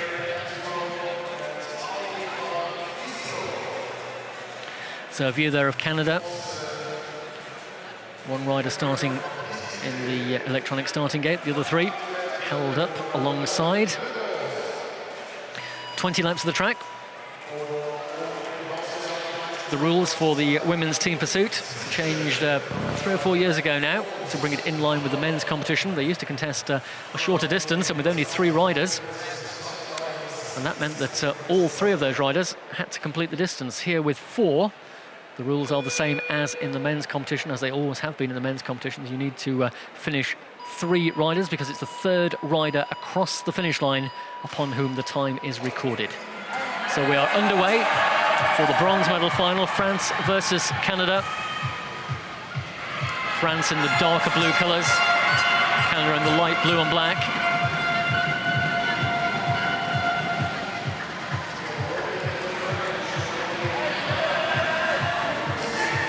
So Van Zendorn of Canada contested the point race here yesterday. Today, though, it is the pursuit that has taken everyone's attention, and the team pursuit in particular. The lead rider will swing up, and the next rider in line will take over, and it will continue that way around each lap. A little bit of respite for riders 2, 3 and 4 as the leader does their turn on the front. Millimetre precision required, of course, in these changes, and again it's something else that the teams will practice hour upon hour to make sure they get it absolutely right. They can afford to lose the 4th rider towards the end of the competition if they desire, because of course it is the 3rd across the line who is the counter. And of course they will try and bring all 3 riders across the line next to each other, so there is no time lost at all. Pretty evenly matched currently. Canada just a little bit slower. French continuing to set a good pace. Cloave, Laurence, Copponi and Fortin. 1.9 the deficit for Canada.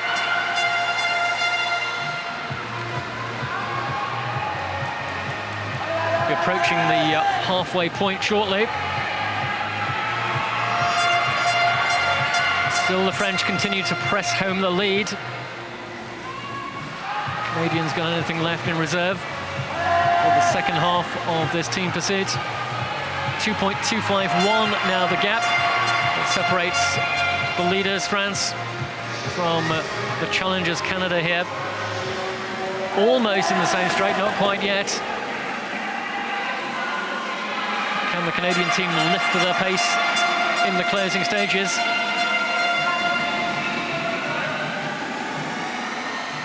Still advantage France. Our split screen showing you the difference.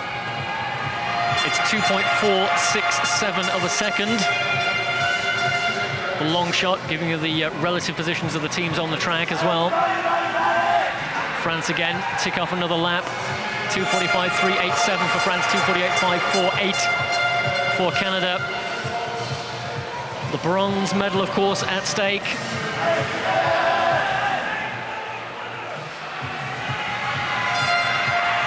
World record held by New Zealand in 4:31.966, taken on the road to victory in Astana last year. Now 3.8 seconds as Canada fall further behind. A kilometre to go, and we could yet see the catch here. French team now in the same straight as the Canadians, both squads still with all four riders in the race. But you can see the gap closing right down now as the French team scents victory and the bronze medal.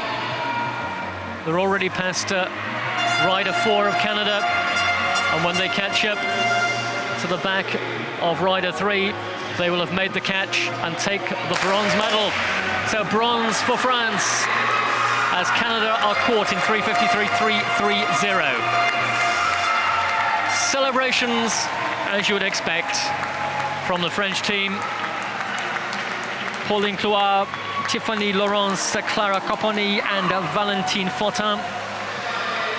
The French tricolour being waved with pride, a high five for the coaches, and victory in the ride for the bronze medal for France ahead of Canada.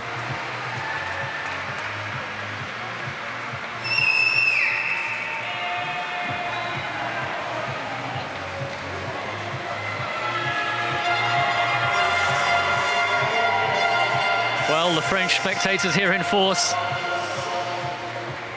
celebrating another great victory.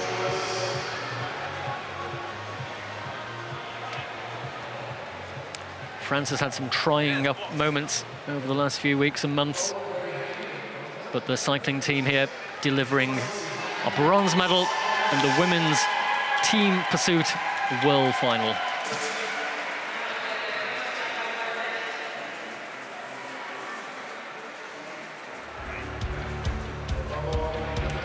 Look back at the start. Both teams getting away well, dropping into the slipstream, but later on, Canada losing a rider just before they were caught by the French team. Academic celebrating already. Are the riders from France, the bronze medal winners. That was Valentine Fortin with that victory salute as the catch was made. The riders embrace, congratulate each other, congratulated also by the team officials. Bronze medal for Canada, for France, even ahead of Canada. So now we will move to the ride for the gold and silver medals.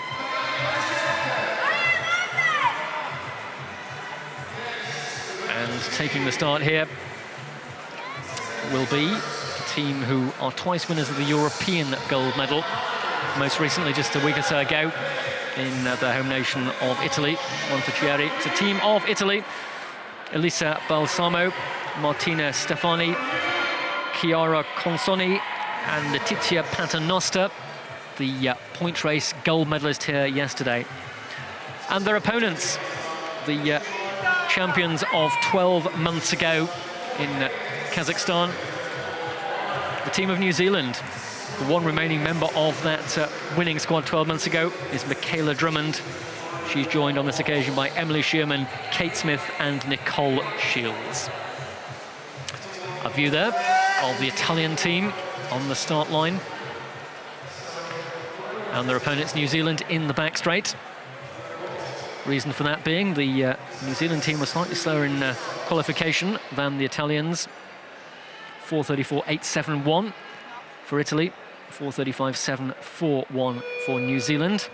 Brought those two teams here into the gold medal final.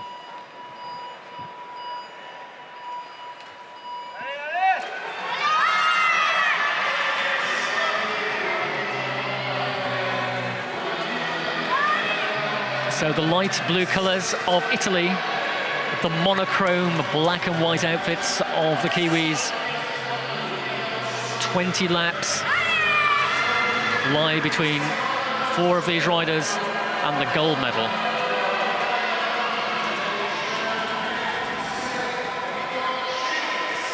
It's Italy who've made margins of faster start. It's 0.5 of a second between them in these early stages.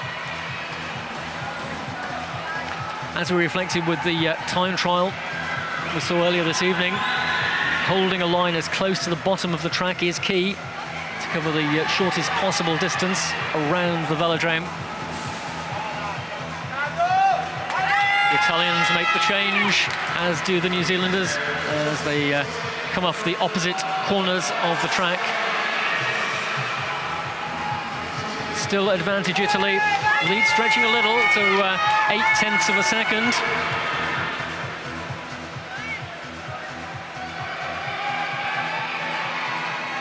Coaches at trackside, they'll know the schedule they've worked out for their riders.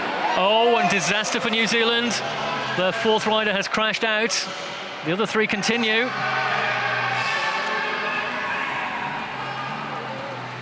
Well, just a misjudged change there for the 4th rider of New Zealand.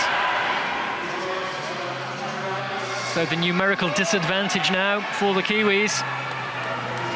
And a little bit of a gap to the 3rd rider, and of course it is her upon which the time will be recorded. The Italians still all 4 riders going. Line astern, slotting neatly in, completing the change. Well, there really are fractions between success and catastrophe in the team pursuit. You have to get those changes millimetre perfect. Just, I think, touching the wheel of the rider in front of her. And she's okay. The Italians now have also dropped a rider, so it's equal numbers once again. And despite that misfortune for New Zealand, they're starting to come back now. The Italians, the defending champions from 12 months ago, move ahead by 1/10 of a second. Well, this is an intriguing battle for the women's team pursuit title between Italy and New Zealand. The Italians started the faster, but the New Zealanders are coming back at them strongly. 0.045. Once again, Italy pick up the pace. Agonisingly close, still 7 laps to go, 1.5 kilometres. 0.304 once again as fortune swings back in favour of the Italians. All 3 riders must finish for each team. Can't afford to let any dilate open in the line in the closing stages. The final kilometre now. 3:17.896 for Italy, 3:20.013 as the Kiwis went through. Well, the Italians really are turning the screw now. You can see, as you look across the track here, the Italians are starting to gain ground significantly now ahead of the New Zealand team. And the lead rider for New Zealand has gapped the other 2. And she's making efforts, but really has no result because it is the 3rd rider in line who will record the time. They've managed to peg the deficit now down to 2.6 seconds. But the 3rd rider for New Zealand will record the time, but the Italians continue to close the gap rapidly. 1 lap to go. There's no doubt the Italians have got victory in the bag here. At the bell, 5 seconds in a rear now for New Zealand. The Italians have half a lap to go. Well, they don't need to catch the Kiwi team. They can relax across the line. They know they have the victory and they celebrate. The Italians take the gold medal in the World Junior Track Cycling Championships Women's Team Pursuit. Bettering the team of New Zealand, who will finish in the silver medal position. They lost their 4th rider to a crash early in the competition. Didn't immediately appear to upset their pacing feed. Indeed, at one point they went in faster than the Italians. But as the match drew to a conclusion, the Italian team pressed home the advantage and delivered the most important prize they could hope to take from these championships. The World Championship title, the gold medals, and the jerseys will go to Italy. Elisa Balsamo, Martina Stefani, Chiara Consoni, and Letizia Paternoster takes her 2nd gold medal of the championships.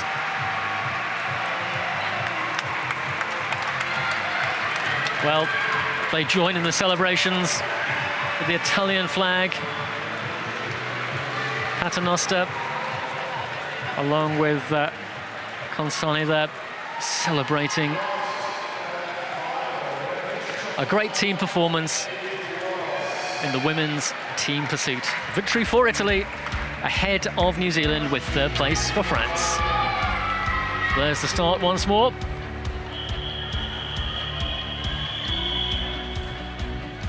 Oh, and there was the moment when disaster befell the New Zealand squad. Mercifully, the other 3 could continue. They put up a brave and strong challenge, but in the final few laps, the screws were turned by the Italians, and they rode to an impressive victory.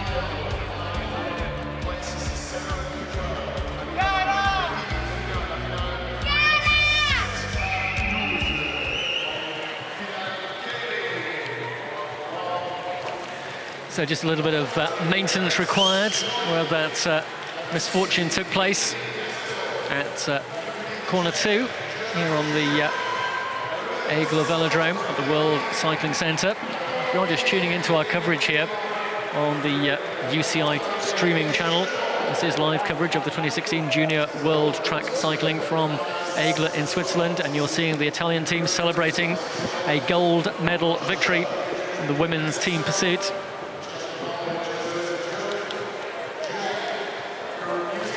We will see those riders receive their awards a little bit later this evening. Next action on the track, though, we return to the Kirin, and we have the final for 7th through to 12th place, and then the final for 1st through to 6th, included amongst which the top 3 will be the medalists.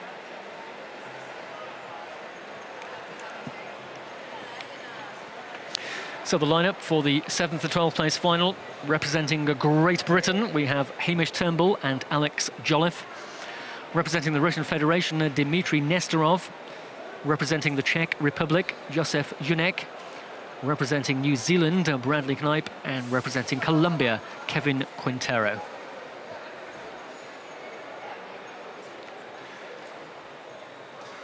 And for those of you who are trying to spot the difference between the 2 riders from Great Britain, Alex Jolliffe has the black helmet, and Hamish Turnbull the white one.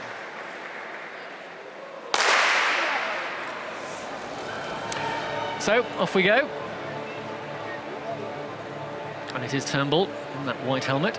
He was looking to get the wheel of the Derny, not quite succeeded. In fact, he'll find himself at the back here, dropping into the slipstream of his teammate Alex Jolliffe. It's Junek of the Czech Republic who has the wheel of the pacer. And as long as that pacing bike is on the track, as we mentioned during the semi-final competition earlier, the riders can vie for position behind it, but they may not draw level or overtake it on pain of disqualification. The pace of the Derny will gradually ramp up lap by lap until the moment it departs the track, with 3 laps remaining.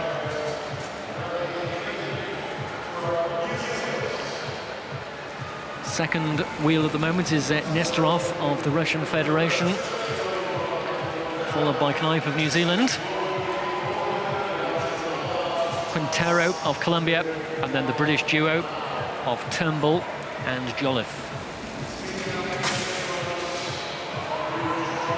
So the Derny lifts the speed towards maximum velocity. It'll leave the track in the home straight this time, and the sprint will be on.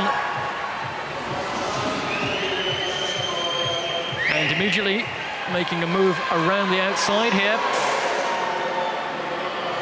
as we come into the home straight.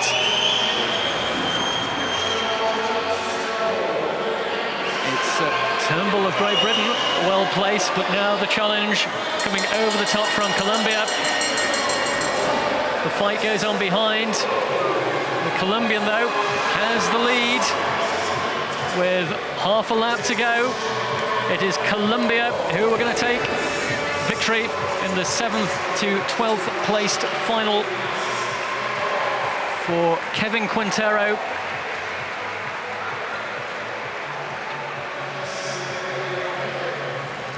Well, that was a well-timed move by Quintero, making his way through, taking up that lead position, distancing his opponents with 3/4 of a lap to go, and retaining that through to the finish line. So he will secure 7th place. Glance down at the start line once more. Turnbull put up a good fight, despite not getting the wheel of the Derny in the opening stages. He was the leader at one point, but look at the Colombian rider coming over the top of Turnbull. This is where he took up the lead position. Just dropping down inside that red sprinters line. It was Nesterov of the Russian Federation who crossed the line second. Jolliffe stayed there for 3rd. 9th place for Alex Jolliffe. 10th for Knipe of New Zealand. 11th for Junek of Czech Republic. And in 12th place was Hamish Turnbull of Great Britain. So that was the ride for 7th through to 12th in the Kirin. So that means this will be the battle for the medals, the ride for positions 1 through to 6.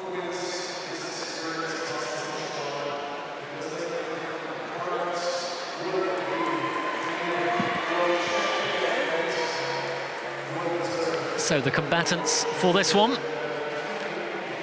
focusing in on the face of Karl-Heinz of Germany. Just to his inside is David Ogambide of Spain.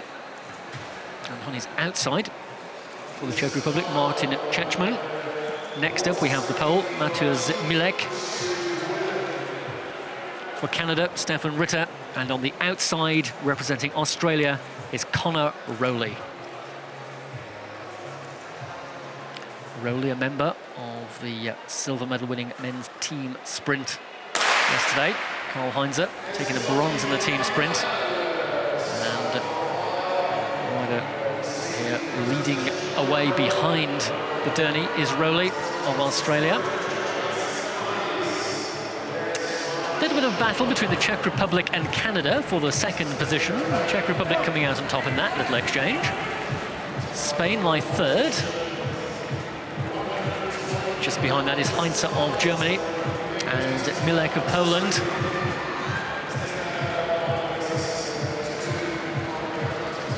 So Ritter of Canada has to settle for the 6th wheel behind the little Derny bike. Electric power at the front. The only sound here in the velodrome is the roar of the crowd and the thump of the high-tension music to get the riders fully up to speed as the Derny gradually ramps up the pace. Still Australia on the wheel for Connor Rowley. Čečman of the Czech Republic in 2nd spot. The Derny will leave the track in the home straight this time. Rowley looks over his shoulder, so too does Čečman. But Orgambide of Spain in third, then it's Heinze of Germany. The Durney departs and Rowley begins to lift the pace, but Czechman here is on his wheel, but look at the attack coming over the top from Canada. This is Stefan Ritter of Canada, draws over with Czechman, now he moves alongside Rowley, they are shoulder to shoulder as he goes to the back straight for the final time. Canada start to press home the advantage, Rowley down to second place as Poland trying to make their way through, but on the front it is Canada with a lap to go. Canada in the form of Ritter here, being challenged once again by Rowley as this one's not over yet. Rowley on the outside, Ritter on the inside, Chapman coming around the outside, but it's Rowley of Australia who will cross the line in first place. He's celebrating already, and well he might. That was an incredible battle with Ritter of Canada. For Conor Rowley, boy is he pleased with that.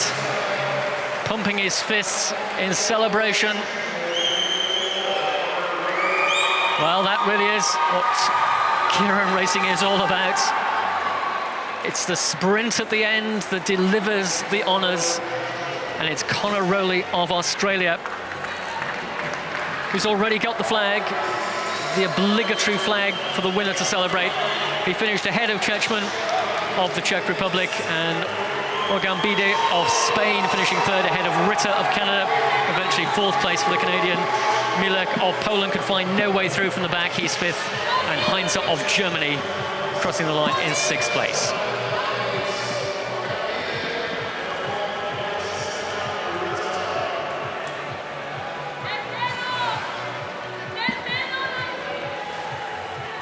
So there's confirmation of the men's Keirin. Places 1 through 6, and the top 3 will receive the medals. Conor Rowley of Australia, Martin Čečman of the Czech Republic, and in third place, David Orgambide of Spain.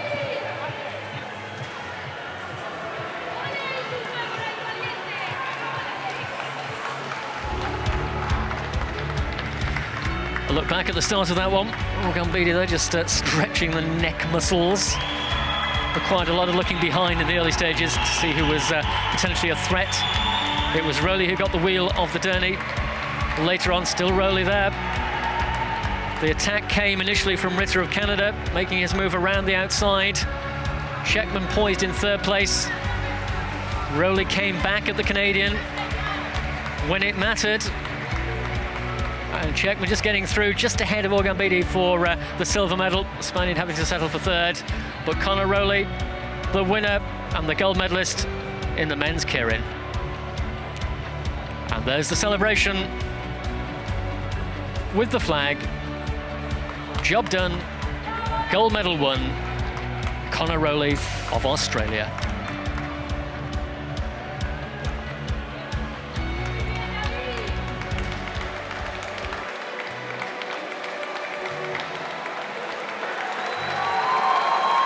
So he'll unclip himself from the pedals, remove the helmet as well. That shock of blonde hair revealed.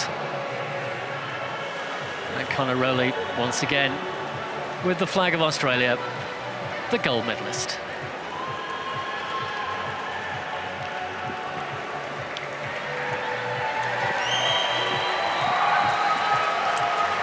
The celebrations continue in the Australian camp.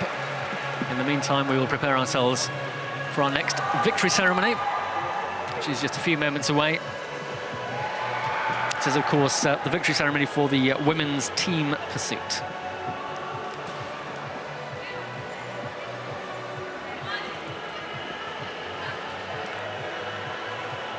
So live coverage here throughout the evening session of day 2 of the UCI Junior Track Cycling World Championships, live from the World Cycling Centre in Aigle in Switzerland. See plenty of action yet to come on the track. We have the men's junior scratch race final, following completion of the women's team pursuit victory ceremony. And then to bring the evening's competition to a close, we will bring you the heats and the finals on the final stage of the men's team pursuit competition. Don't forget, if you've missed any of our coverage here this evening, or indeed our coverage we brought you on day 1 yesterday, You can revisit it via the UCI YouTube channel. All of the action there for you to watch again. We're live streaming every single day of these championships. First time we've held the Junior Championships here at the World Cycling Centre in Aigle. And we're about to see our next victory ceremony.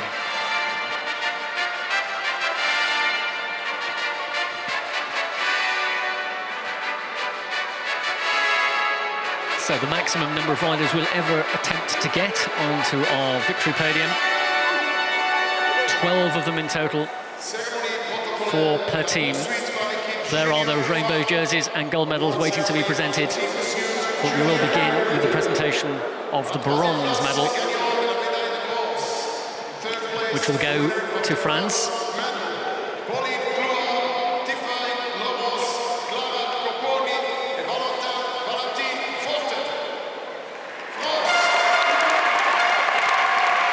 So the team of France, Pauline Cloard, Tiffany Laurence, Clara Copponi and Valentine Fortin take the bronze medals.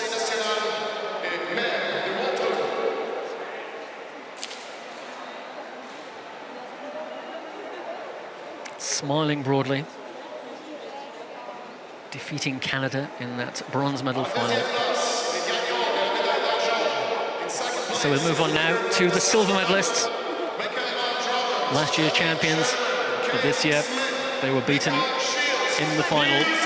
So to take the silver medals, the team of New Zealand, Michaela Drummond, Emily Sherman, Kate Smith and Nicole Shields.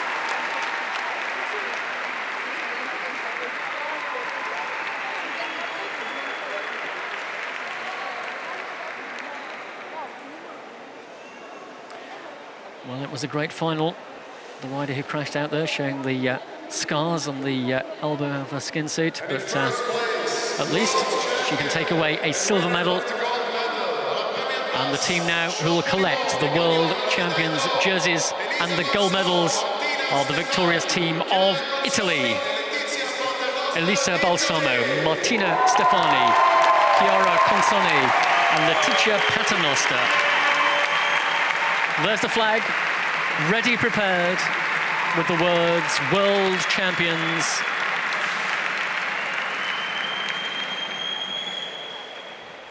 Second time at the top step of the podium for Letizia Paternoster, taking gold in the women's points race final last night. Another medal and another jersey for her collection. She also rode exceedingly well at the European Championships just a couple of weeks ago. A real talent for the future, and a talent for the present as well in the junior ranks. So the whole team of Italy now with their rainbow jerseys. Santini, the manufacturer of those jerseys, signing a new 4-year contract to continue sponsorship of those World Championship bands on the rainbow jerseys for the UCI. So, as the Italians step onto the podium, the flower presentation will be made.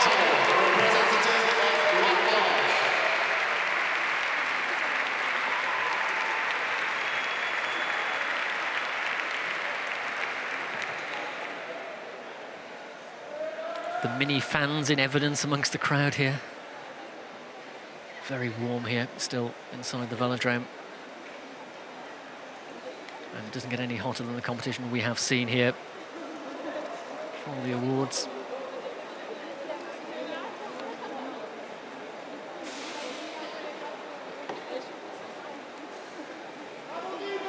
Presentation of the flowers. Familiar face to our British viewers, perhaps.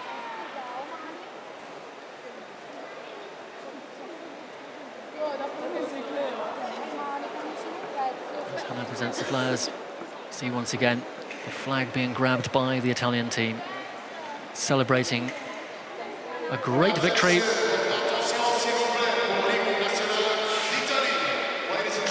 So the podium and the national anthem of Italy.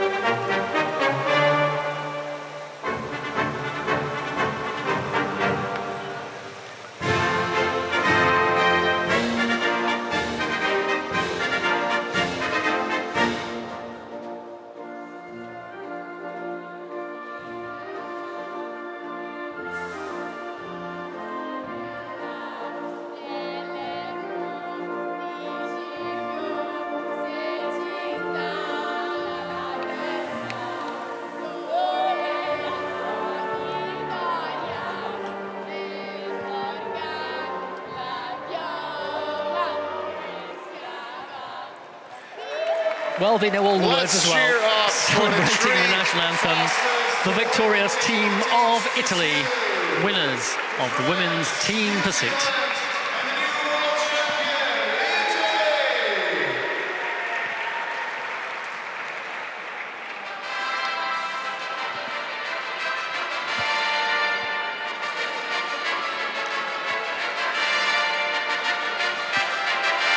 So as the medalists depart the podium, and the winners kissing the medals. Yes, they really are gold. Tears of joy from a couple of them while they're on the podium there. Quite understandable. An emotional moment indeed for world champions from Italy.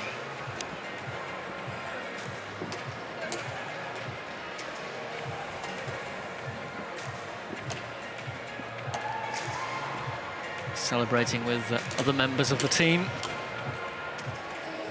It's been a good championship so far for Italy. Paternoster now with her second gold medal.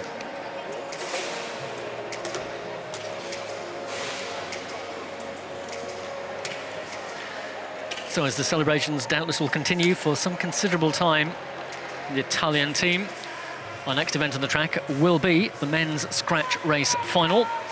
And for those of you new to the sport, we have a video clip to explain the intricacies of the men's scratch race.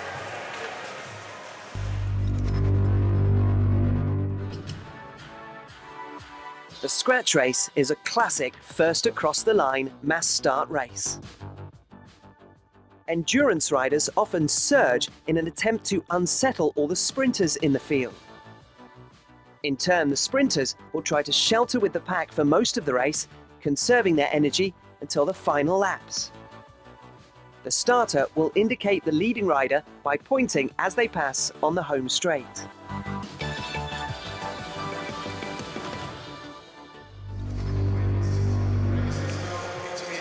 So there you have it, and the lineup of riders here at the track side.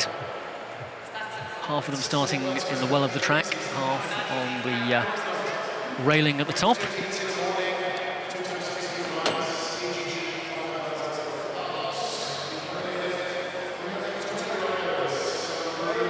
.20 riders will contest this one, qualifying through qualification heats earlier today. Seeing the Spaniard on your TV screens there, Luis Maria Garicano, and from number 25 from Italy, Moreno Marchetti. The Korean there, just gripping the balustrade around the top of the track, and also from Australia, Scott Cameron.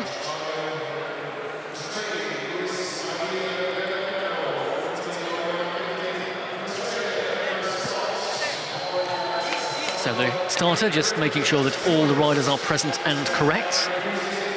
Poland there.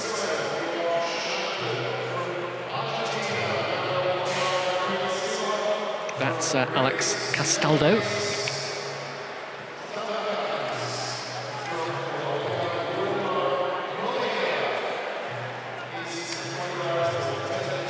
So as you heard from our introductory clip, this is probably the nearest you'll get to a kind of road race on the track. It's just a straight battle for positions across the finish line. No sprints, apart from the final one. Apart, of course, from the decisive one at the end of the race. Riders, though, can gain a lap if they catch up with the rear of the main field, having attacked off the front. And even though they may finish the race somewhat down the pack, if they've gained that lap, they are the lead rider on the track, and thus the winner. It's 50 laps for 10 kilometres here on this 200-metre track. Starters gun fires to get the race underway. Almost immediately, we have an attack from Kazakhstan.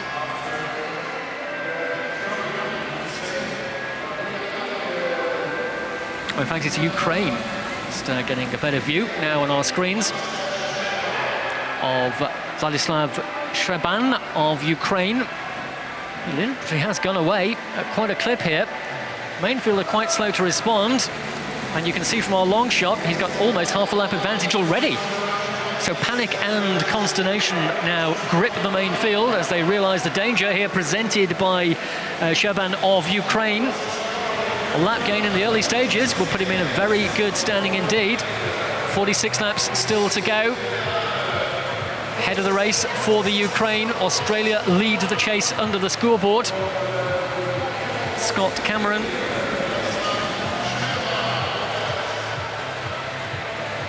Still it's Ukraine though, the head of affairs. Switzerland, home nation, with Joab Schneider towards the front of the chasing peloton. But here comes the Ukrainian, getting ever closer. Czech Republic on the front of the peloton, Daniel Babor. But look out for Vladislav Shaban of the Ukraine. He is in the same straight as the rear of the peloton. That means that Spain attack off the front of the race. Luis Garicano of Spain on the attack, head of the race, just coming out of corner 4. Within reaching distance almost the rear of the peloton. They are fully lined out now. They realise the danger. The Spaniard in particular, Garicano, trying to pull himself clear of that main field. He has the advantage. Well, the gap has widened between the Ukrainian and the rear of the peloton. That injection of pace, he's been clear almost since the start of the race. It's very, very difficult, very hard work to gain a lap on your own. But a moment's hesitation by the main field may still present the opportunity for Shaban of the Ukraine. He's still the head of the race, coming under the UCI branding at the far end of the track. Spaniard is back into the main field now. Garicano reabsorbed by the head of the peloton. A new move by Australia, Cameron Scott. Italy also all over the front of that one, and Switzerland as well. It's still Shaban holding on to his advantage, but he's not making any progress significantly in the last few laps. He's pegged at that quarter lap deficit away from the lap gain, 37 to go. Main field occupying the full width of the track. That's always a sure indication that the pace is slack, and this could well yet prove to be a moment for Shaban to gain the lap. Has he got any energy left to do it? Still pegged at that quarter lap deficit, but if the main field hesitate for too long, this could well play into his hands.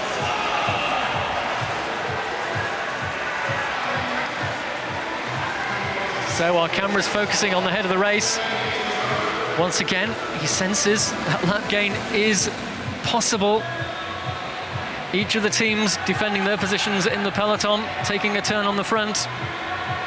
But the Ukrainian, well, it's been a heck of an effort.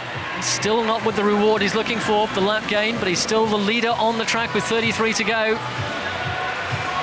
Yet again, an attacking move at the head of the peloton, trying to draw out the main field once more. That's Atsunori Sagabe of Japan. Still the Ukraine and Shaban. He's at corner 3. The Japanese chaser is in the back straight. Peloton once again fighting for position, trying first to reel in those 2 escapees, and that increase in pace once again has distanced the Ukrainian. The furthest behind he has been so far, and he's in imminent danger of being caught by 2 chasers who are about to become 3.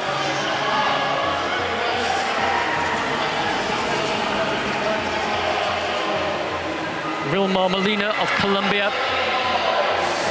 in that chase group, along with the rider there, also with him, Daehyun Bae from Korea. So Colombia and Korea finally reel in the Ukrainian Shaban. He sits on the wheel for a moment, and climbing across the gap here for Great Britain is Jake Stewart. Stewart easing himself into that now leading group of 4 riders, 27 laps to go.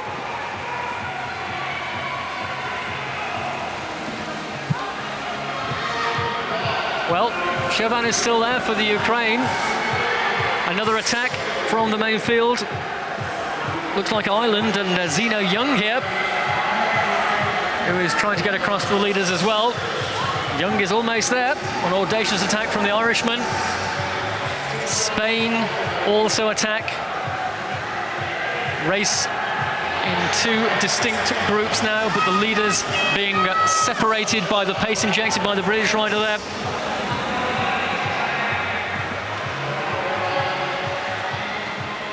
Lead group under the scoreboard, 3 chasers, then the main field, 24 laps to go.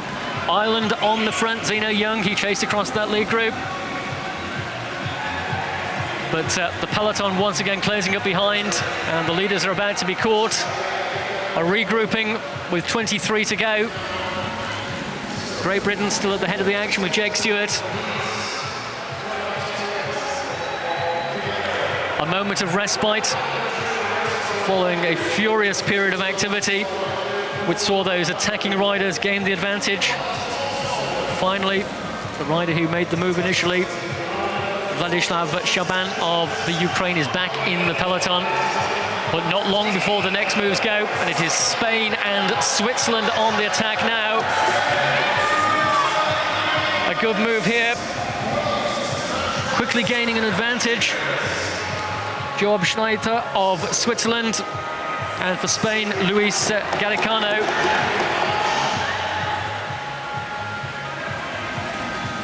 Great Britain in third for Stewart, but the two leaders are making good ground. But I don't think they're fully committed to this one. Spaniard in particular, not willing to come through and contribute to the pace here, so it's left to Switzerland. Spaniard getting a bit of an armchair ride. Once again, the Swiss tries to get the Spaniard to come through. The only way he's going to do that is to backpedal slightly. Now he drops into the slipstream, gets a little bit of respite. But the attacks come from the main field. And once again, it is Ireland here trying to make the move. Zeno Young, second time he has bridged across from a chasing peloton to a lead group. Not quite there yet, but he has got a companion to aid him in the chase.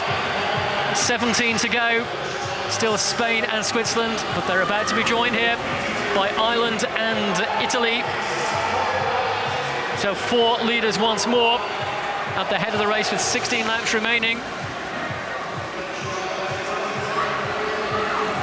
Well, the Czech Republic just looking behind him there at the front of the chasing peloton, Daniel Barbor.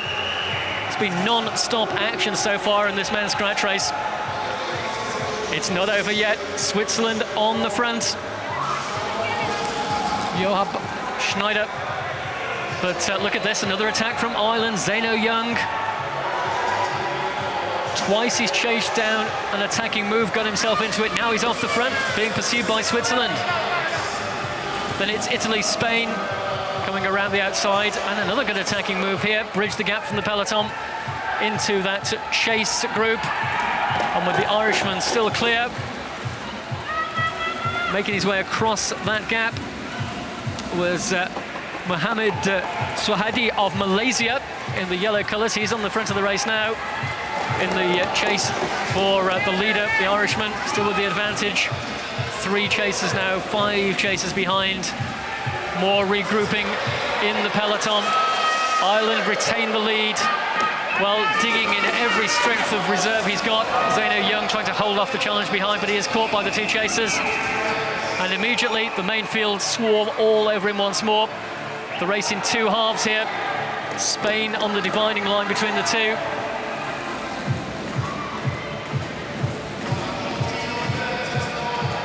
Well, Burley, a pause for breath. Once again, the regrouping in the back straight. 9 laps to go. You have the sense that the next move may be the decisive one, if this is not going to come down to a sizable sprint for the medals. No lap gains made. The rider who came closest was the Ukrainian Shaban in the early stages. New attacking move now. This time, the rider who's gained the advantage is the Mongolian Tekhbayab of Mongolia.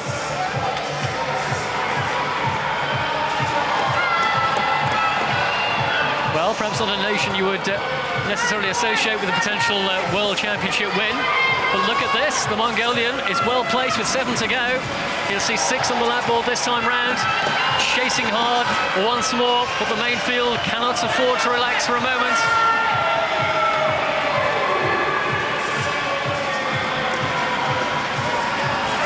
Oh, this is going to be so close. 5 laps. Mongolia still at the head of the race. Here is the chase behind.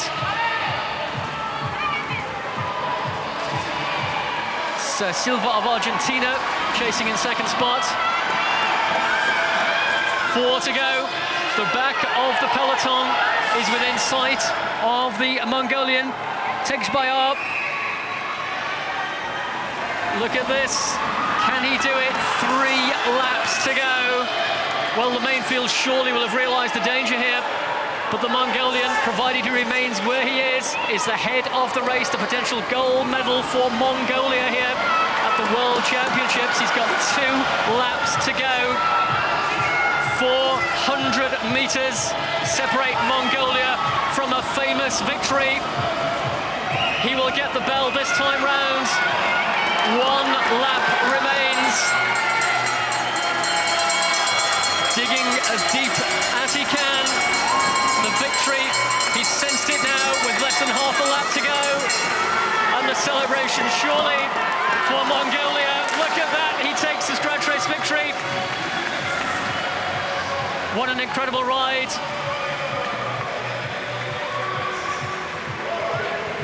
An audacious attack from Batsakan Tegsbayar from Mongolia. Oh, he shakes his head in disbelief. He can't believe it, but it is true. He is the junior world champion for the scratch race. Well, what a race that was.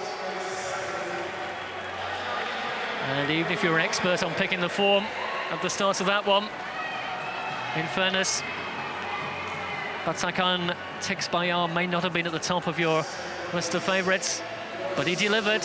He attacked at exactly the right moment. For a while, it looked like he may be about to gain the lap. The main field sensed the catch and responded. Second place for Czech Republic and Daniel Babor, and third place for Italy and Moreno Marchetti. But no doubt about the winner from Mongolia, Batsakan Tegsbayar.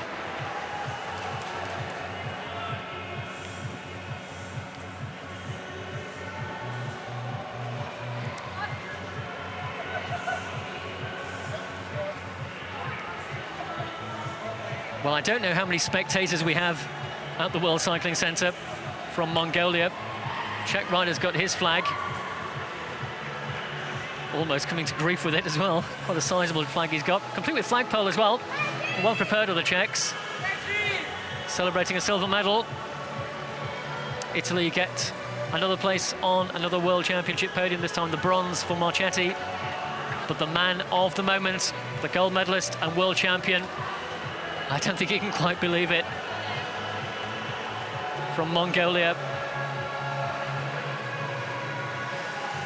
Congratulated by his helpers at trackside. Oh, and a deserved victory too. The proudest moment of his cycling career, without doubt. A world champion's jersey awaits him on the podium, and the gold medal for Mongolia. A popular victory here amongst the crowd at the World Cycling Centre. Congratulations also from the Swiss. Rob Schneider of Switzerland put up his challenge during the race, but it wasn't to be for the home nation. Don't forget that brave move also from Shaban of Ukraine. Almost close enough to gain the lap. That would have made a whole different complexion to the race. He finished 14th eventually, just ahead of Zeno Young of Ireland, and the rider who put in an awful lot of work during the course of that race for little reward, 15th overall.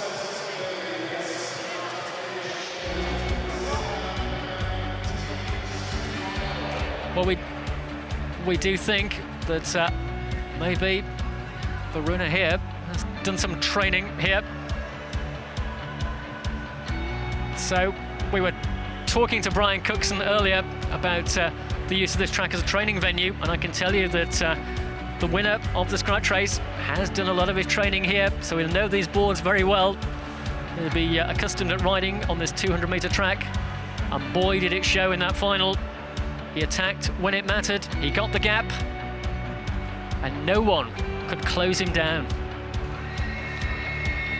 Batsaikhan takes Bayar of Mongolia by way of Egel. So fitting that he takes his world title here. Celebrations, deserved celebrations for the world champion.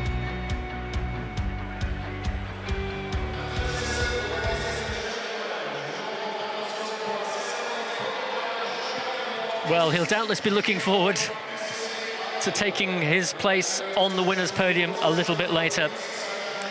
But taking the place on the podium now will be our next victory ceremony, which will be for the men's keirin.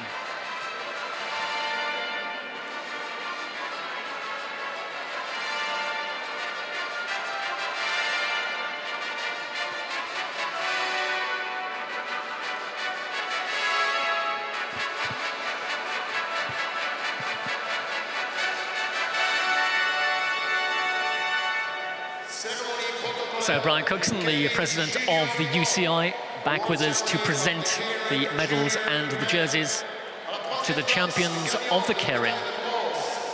And to receive the bronze medal, representing Spain, will be David Ogambide.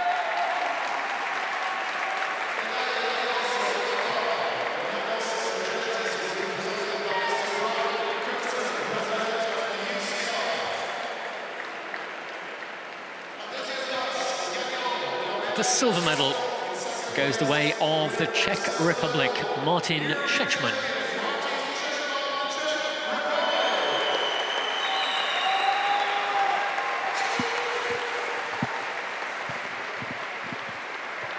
So it was a competitive final indeed, but the man who came out victorious will now receive the rainbow jersey of world champion and the gold medal. The winner of the keirin, representing Australia, Connor Rowley.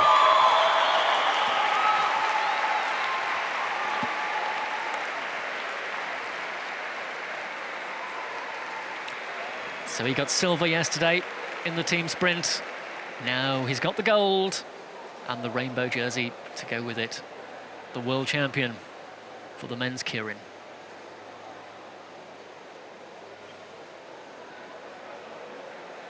The gold medal on the shoulders, the handshake from the UCI president, and the top step of the podium for Connor Rowley.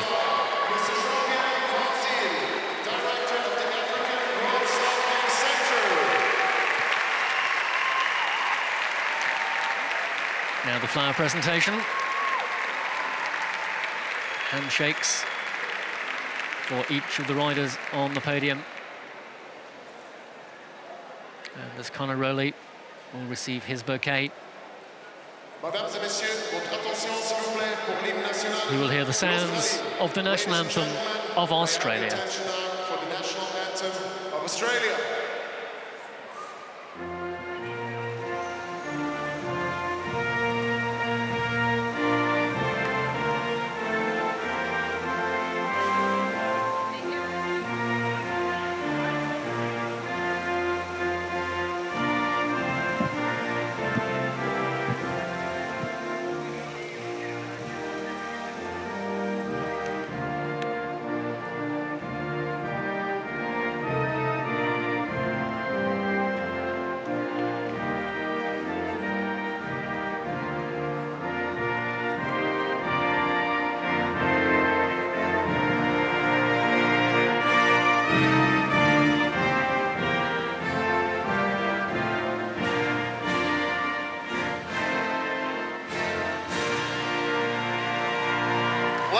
So precocious sprinting talent from Australia, Connor Rowley, receives the gold medal and the world champion jersey as winner of the men's keirin. Celebrations too for second place for the Czech Republic and Martin Čečman, and third place for Spain, David Ogambide.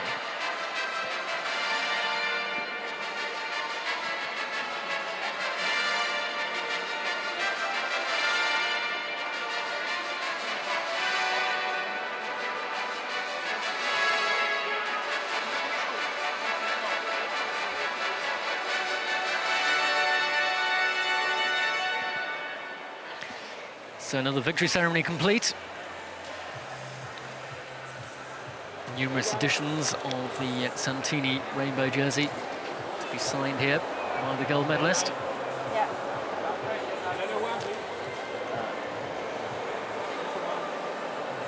Perfect spelling. Okay.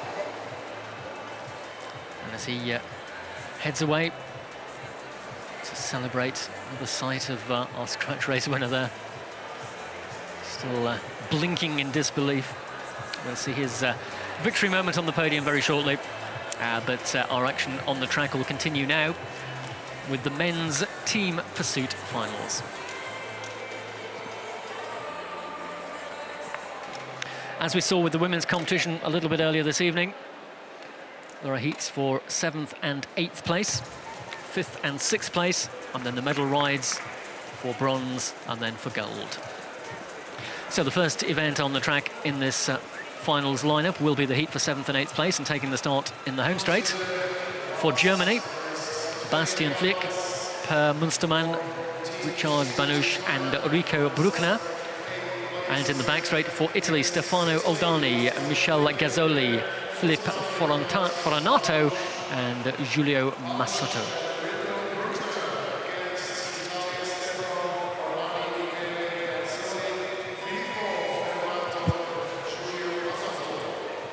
So once again, contested over 20 laps of the track, for the 4 kilometres.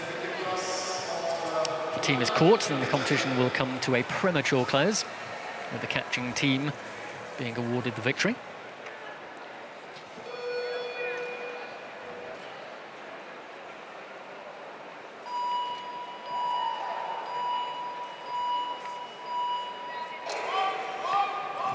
So away we go for this 7th and 8th place ride-off.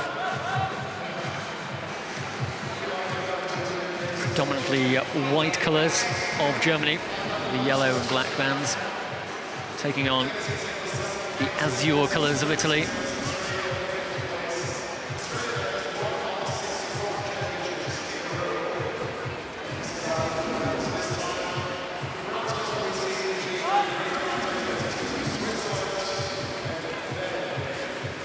So it's Germany who make the better start, 1.7 seconds the advantage for the German foursome.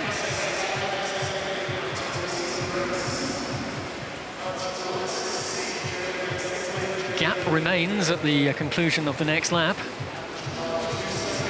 Now stretching out slightly to 1.9 seconds. Still in favour of the German team, 800 metres covered so far.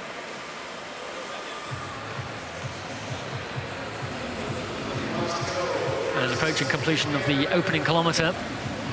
1:05.937 for Germany, 1:08.231 for Italy. So 2.295 now the deficit for the Italians. Can they lift the pace into the second kilometre? The Germans are getting ever closer. Still both teams, all 4 riders, sharing the pacemaking, swapping the front roll each time round, slotting in neatly at the back of the chain. The rhythmic pace continues. The gap continues to be in favour of the German team. For the first time, they'll see the Italians in the same straight as the gap reaches 3.2 seconds now. In favour of Germany. I think we're going to see the catch before too much longer. 1,900 metres covered. Of the 4,000 metre distance. So at the halfway point, advantage Germany by a considerable margin. Approaching 4 seconds the lead. They were the faster in qualification, hence the starting position in the home straight. That's still being reflected here on the track as the deficit for Italy passes the 4-second point. A little bit of daylight to man 4 for Italy, and the lead rider for Germany has also distanced his compatriots a little bit. He'll need to close that down a little because, of course, the time's taken on the 3rd rider to cross the line. I think he sensed the catch being made, but it's not happened yet. You can't afford to be complacent, still 6 laps to go. Final 1.2 kilometres. The Italians have found a little more strength now because the gap has come down to 3.6 seconds. The Germans lose their fourth man, as do the Italians. So Italy coming back at Germany, 2.85. It's not over yet. Germany were beginning to celebrate the approaching catch, but they need to redouble their effort now because the Italians are starting to pull away again. 2.6 seconds. The gap still to be closed by Italy. Oldani, Gazzoni, Foranato and Massotto not out of this yet. 2.1 seconds. 400 meters to go.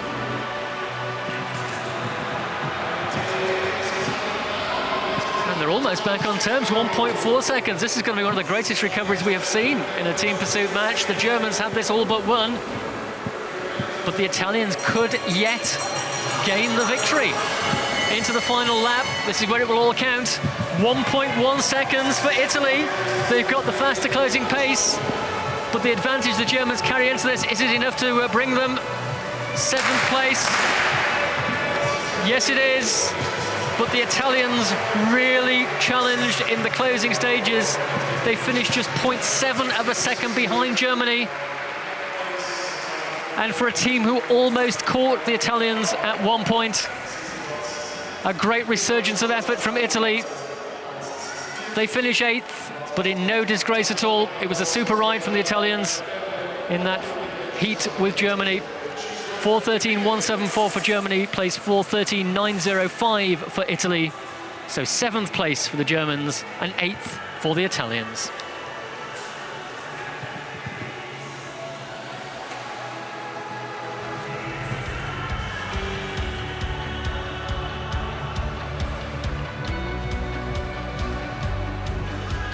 Just watching that start again. Germans took the upper hand very quickly. Both teams lost their 4th rider about the same point. The Germans are in slight disarray at that point. They need to close the gap between the remaining 3, which they did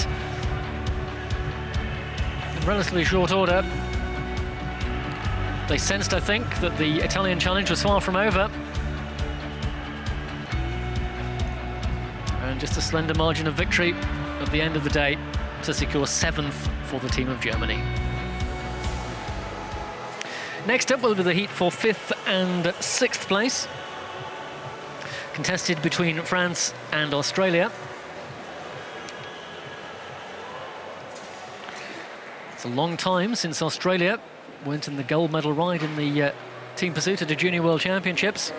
The champions of last year in Kazakhstan and 2 years ago in South Korea, and beyond that as well. But here they find themselves in a slightly unaccustomed position of riding off for 5th and 6th place overall. And it was the French team who were faster than them in qualification. So they start in the home straight. Clément David, Rémi Huin, Valentin Tabellion and Florentin Lecamus-Lambert are the French riders. And for Australia, Thomas McDonald, Cullen O'Brien, Hayden Grant and Godfrey Slattery.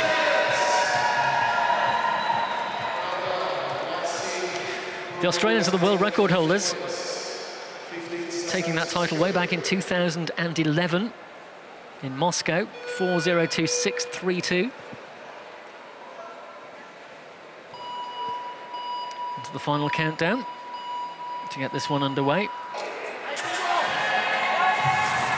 Australia rode to victory 12 months ago in Kazakhstan, beating Switzerland in the final, 4:05.6.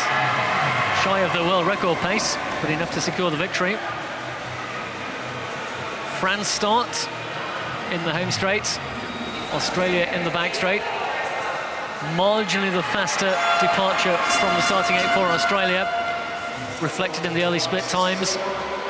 0.9 of a second, the deficit for France after the first 400 metres. It's 4,000 metres that will determine the outcome of this one. 20 laps of the Aigle Velodrome. Australia still ahead. Pride at stake for the Australians.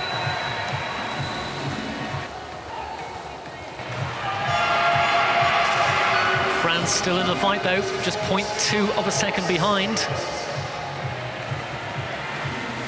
And of course, an early lead in the team pursuit is not always necessarily a reliable judgment of the eventual finishing times. Teams ride to a schedule worked out over many, many hours of training in conjunction with their team coaches.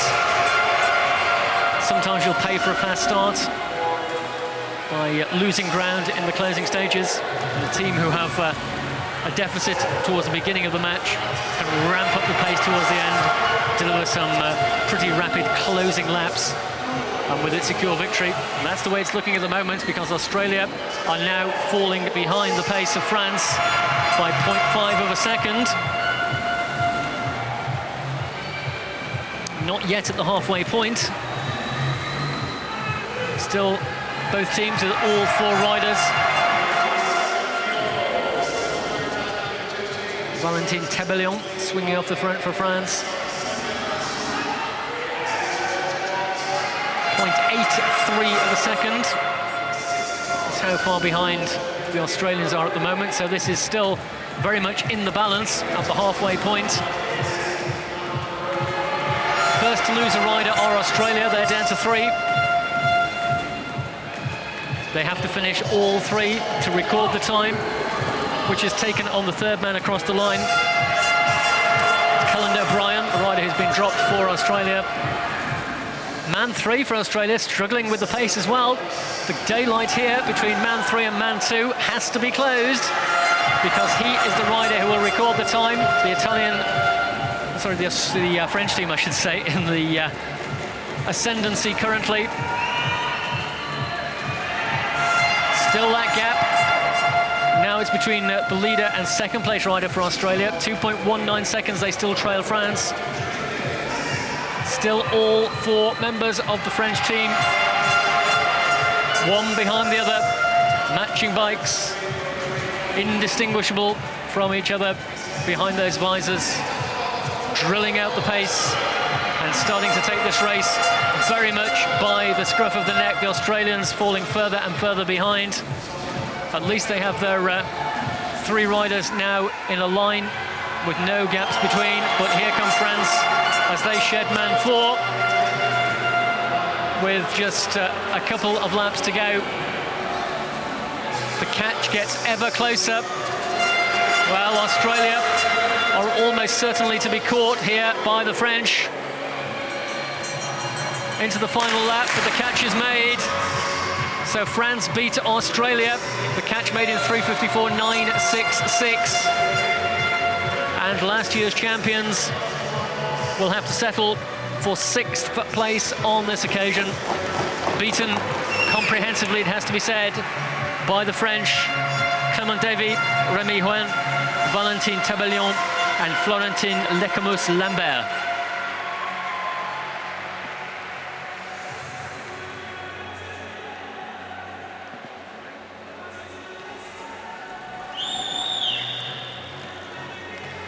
Well, Australia made the faster start, but as I reflected earlier on in the commentary, that's not always an indication of what's going to happen at the end. France ramped up the pace, rode to the schedule. They dropped their last man with only a lap and a bit to go.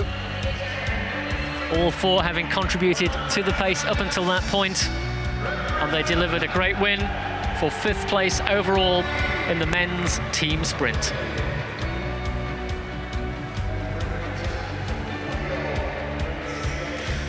Well, that was the hors d'oeuvre. Now we have the main course, which are the rides for the medals. And we begin with the battle for the bronze. And taking up the challenge here are the European champions from last week. 3 of the 4 members of this squad were in that European medal winning team. It is, of course, the team of Great Britain, starting in the home straight and represented by Matt Walls, Reese Wood, Ethan Hayter and Reese Britton. And their opponents, who were the runners-up in the championships last year in Kazakhstan, the home nation of Switzerland. Reto Müller, Mark Hirschi, Stefan Bisaga and Robin Frovo, the team of Switzerland. So this the ride for the bronze medal.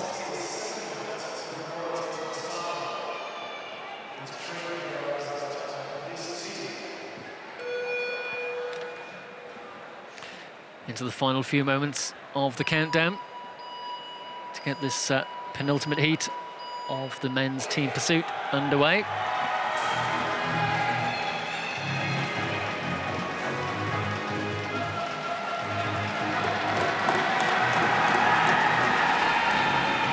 It's Great Britain making the fastest start. The fastest start we've seen of this finals round so far. But that needs to be maintained for the next 19 laps as well.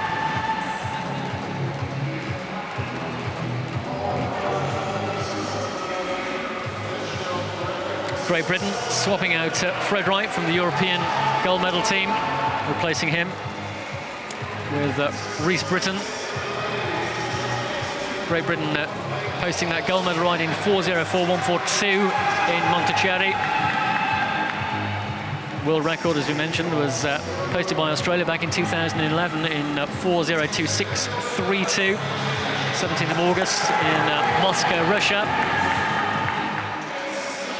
So the Swiss have snuck ahead by a small margin.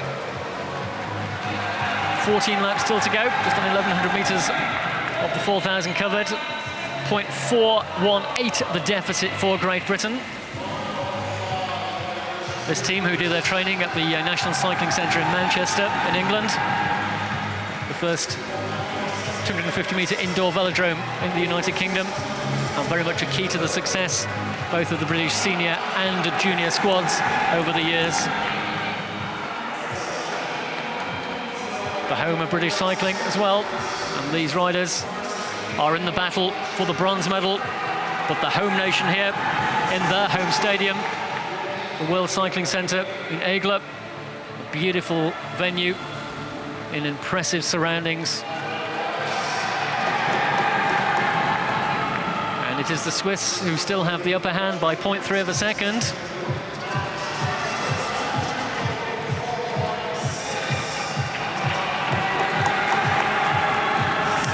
Rhys Wood doing his turn on the front. Now his parents are here in Aigle to cheer him on. Latest successful member of the Wood cycling dynasty.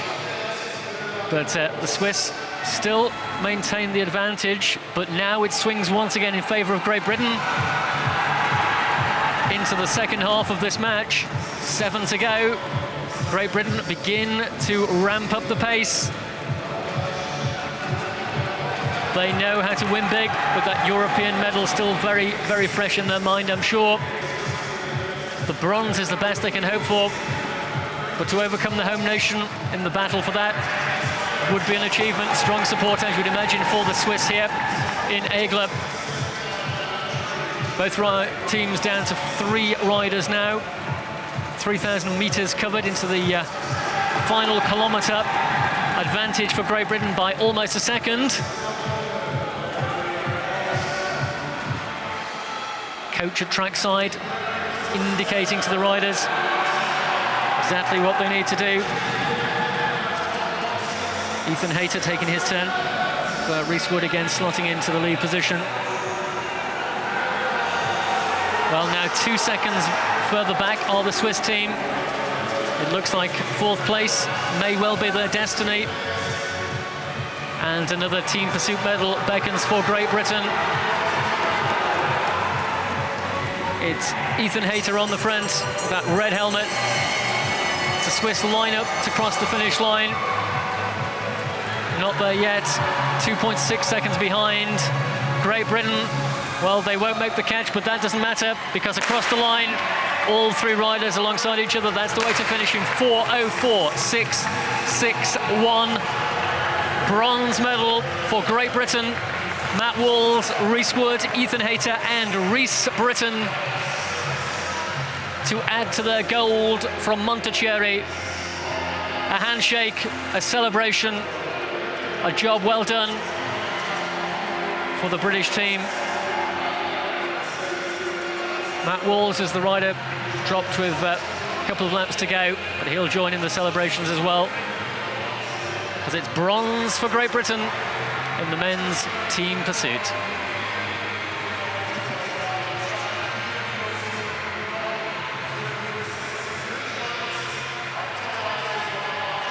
So the final times for the record books: 4:04.661 for Great Britain on the time for the home nation of Switzerland, eventually 3 seconds behind the British time, 4:07.956. Saw the start, a shake of the head there from man 4 for Great Britain. Got the best of starts, but he slotted into his place in line. He's quickly got into the rhythm. The Swiss were ahead in the early stages.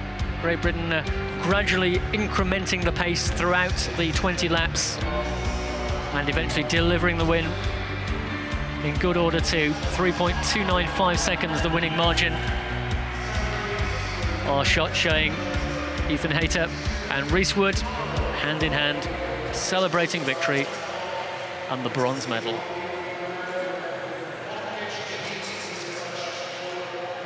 So to the final competitive action on the track this evening, on day 2 of these UCI World Junior Track Cycling Championships. It is, of course, the ride for the gold medal in the men's team pursuit, representing New Zealand and starting in the home straight: Campbell Stewart, Jared Gray, Thomas Sexton and Connor Brown. Representing Denmark and starting in the back straight: Rasmus Pedersen, Matthias Larsen, Julius Johansson and Christian Keimer Eriksen.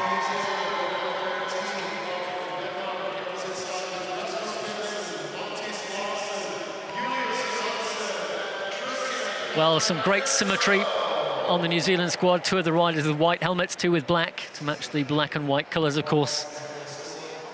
Well-known colours of the nation of New Zealand.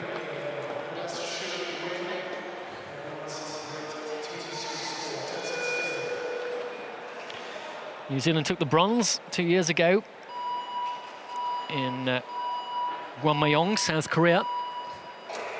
This time, though, they have the chance to improve on that medal position by at least 1 place.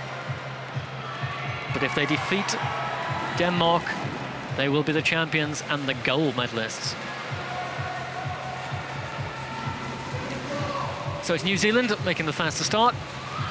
0.05 of a second.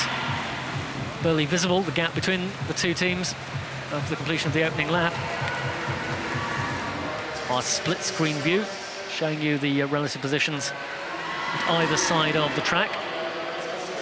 New Zealanders approaching their starting station here in the home straight. Completion of 600 metres in 41.060. Denmark pulls slightly ahead. Little bit of a gap to man 4 there for Denmark. So not making the most efficient change, but once again they're back within the required distance of each other. This is, of course, to gain the maximum advantage from the draft of the riders in front, but they make the change each time, showing the pace-making.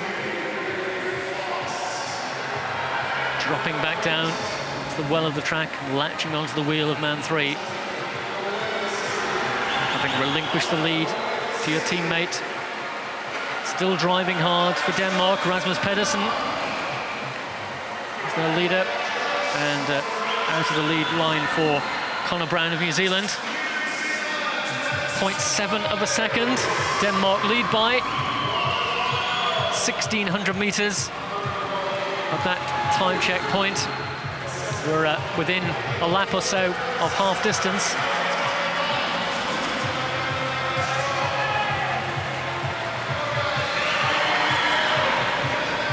The teams will reach the halfway mark of this time. Who will get there first? It's New Zealand, as once again the Danes fall behind, 0.183 of a second. Campbell Stewart, Jared Gray, Thomas Sexton and Connor Brown, the team of New Zealand, take the lead into the second half of this men's team pursuit final. 2:22.26 for New Zealand, 2:29.92 for Denmark at the most recent split. Still all 4 members of the team contributing to the effort required. But you can see the advantage being pressed home now by New Zealand. That bronze medal from 2 years ago will be but a distant memory if they can convert it to a gold in 2016 here in Switzerland. 4th rider for Denmark, is dispensed with, so too for New Zealand. The gap is 1.6 seconds in favour of the Kiwis. Into the final kilometre, decision time, and New Zealand are pressing a little harder on the pedals than the Danes. 2.427 the deficit for Denmark. This is looking good for New Zealand. They will have just 400 metres to go this time round. 2 laps of the Aigle Velodrome, the World Cycling Centre, the destination for the latest world champions in 1 lap's time. Could it be New Zealand? I think it can. 3.373. That's a gap the Danes won't close in a lap. And the New Zealand team line up for the victory and the gold medal. 4:01.321. That is a new world record and the gold medal for New Zealand.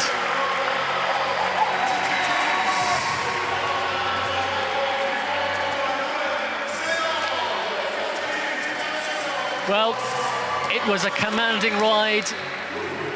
The Kiwis here in Switzerland in strength, making sure their team get the obligatory flag.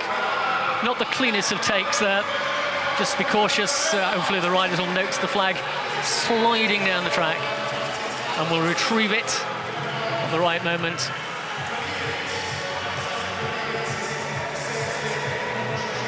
Celebrations also amongst the coaches. Job done for New Zealand. Not only the win, but with it a new world record. Those are the New Zealand flags being waved in celebration, of course. Well, Denmark put up a strong fight, particularly in the earlier part of the match where they were ahead. But New Zealand had the better closing laps in them. And with it, they had the gold medal for the taking, and take it they did.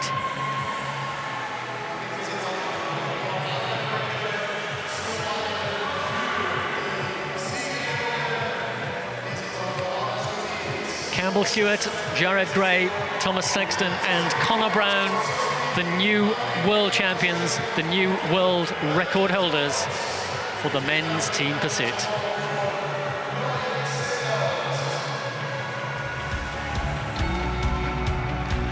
There's the start. At this point, they were 20 laps away from knowing their destiny. The Danes working well, but in the end it wasn't quite enough. That was when they lost their 4th rider. Similarly, the New Zealand team also dropping man 4. But the remaining 3 had done enough to bring gold to New Zealand.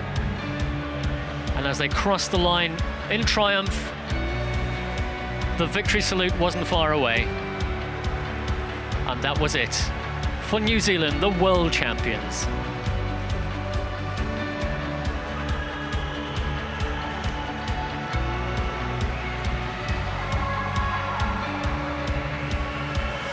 Well, it's been an incredible night of action here at the World Cycling Centre. We have 2 victory ceremonies remaining for the men's scratch race and, of course, for the men's team pursuit that we have just enjoyed.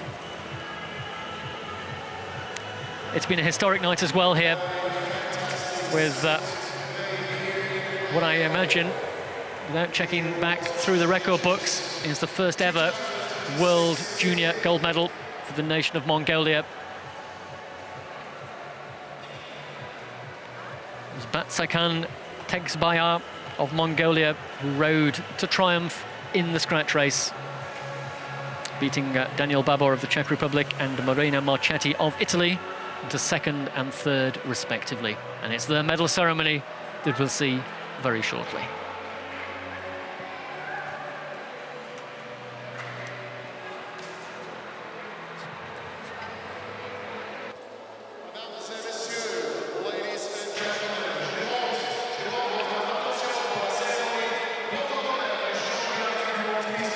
So attention once again will focus in the centre of the velodrome here at the World Cycling Centre in Aigle for the victory ceremony for the men's scratch race.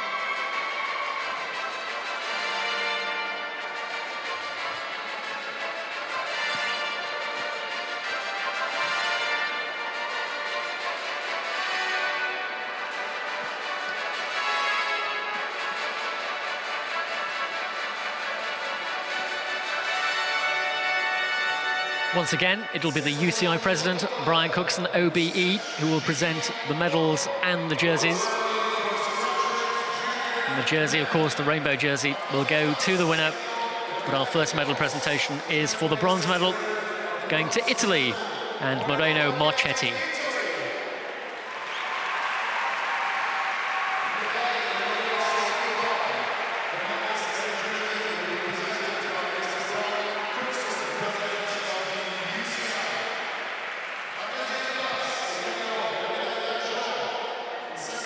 Taking the silver medal for the Czech Republic and receiving his silver medal is Daniel Babor.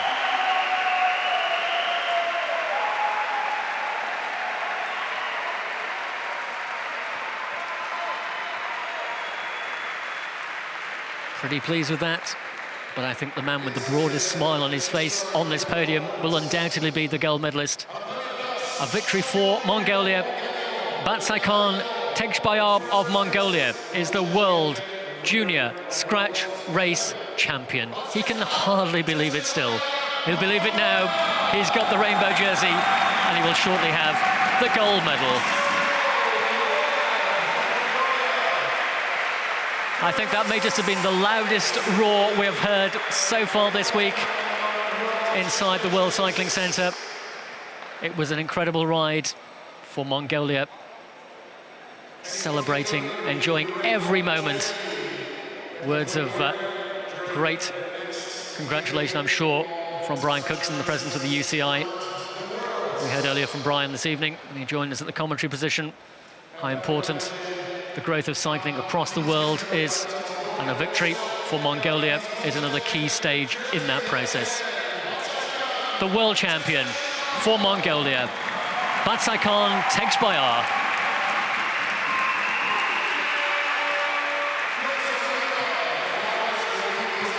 So now for the flower presentation. He may not let go of that medal for some considerable time.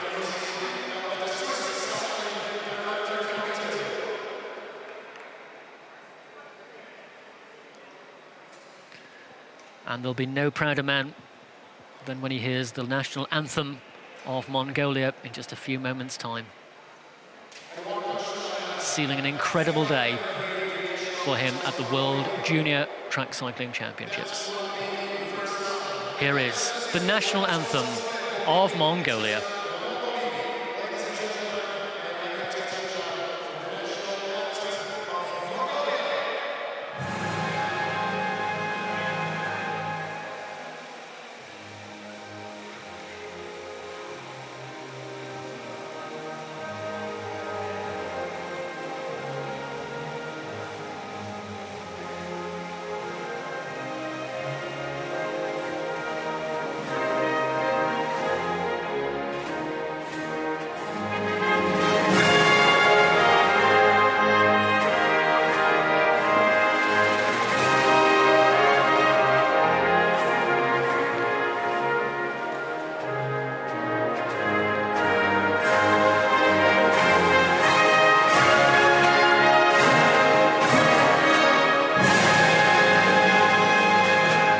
Saw a highlights montage of the race there. When he crossed the line, he could barely believe it, but very, very quickly he did realise that he is the world champion for Mongolia.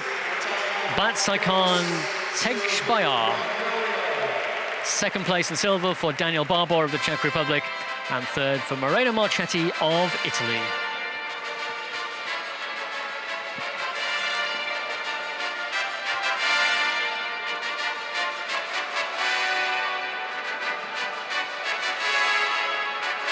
Well, I don't think he wants to leave that top step of the podium, and who can blame him?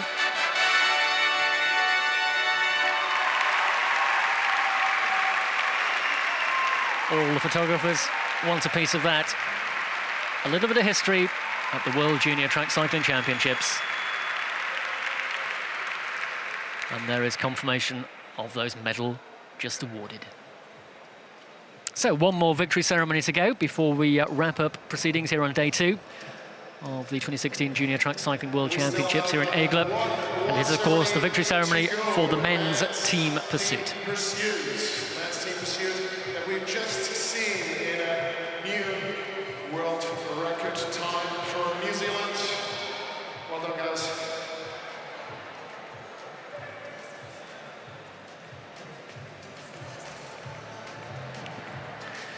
So why don't you just get the riders prepared for our final victory ceremony of the evening. If you've been with us since we went on there at 5 o'clock this afternoon, thank you indeed for your company. We hope you enjoyed the racing. It's been a phenomenal night's action here in Aigle. More to come tomorrow, of course.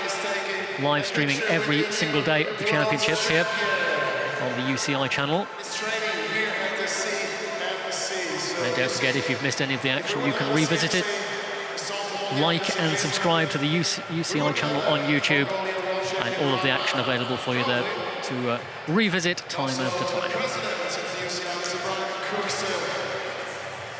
Taking a picture with the new world champion. I see Frederic Lanier is really happy about it. Everybody wants a picture.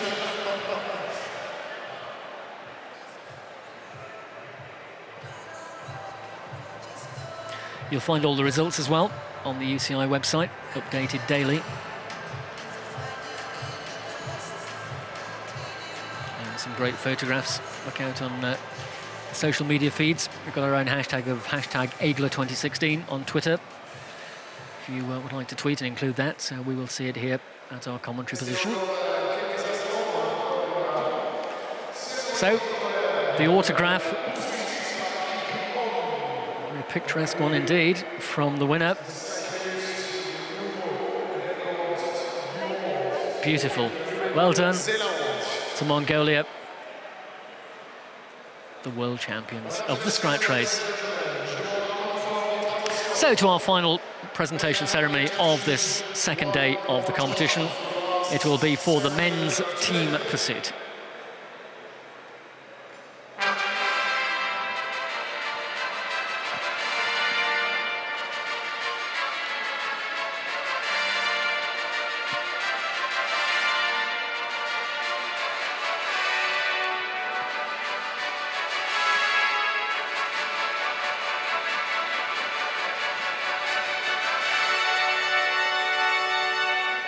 So the 12 riders who approach the podium are about to be recipients of the world medals. Presented once again by the president of the UCI, Mr. Brian Cookson. There are the medals ready to be presented. And we begin with the presentation of the bronze medal. They will go to Great Britain, the European champions, bronze medal winners here at the Worlds, celebrating a great ride where they overcame the home nation of Switzerland, Matt Walls, Reese Wood, Ethan Hayter and Reese Britton.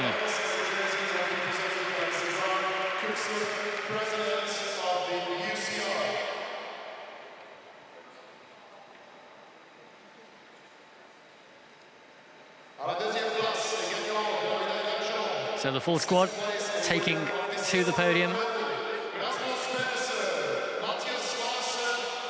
Fred Wright joining them. He didn't ride the final, but he rode in the qualification rounds. Silver medalist now for Denmark, Rasmus Pedersen, Matthias Larsen, Julius Johansson and Christian Keimer Eriksson.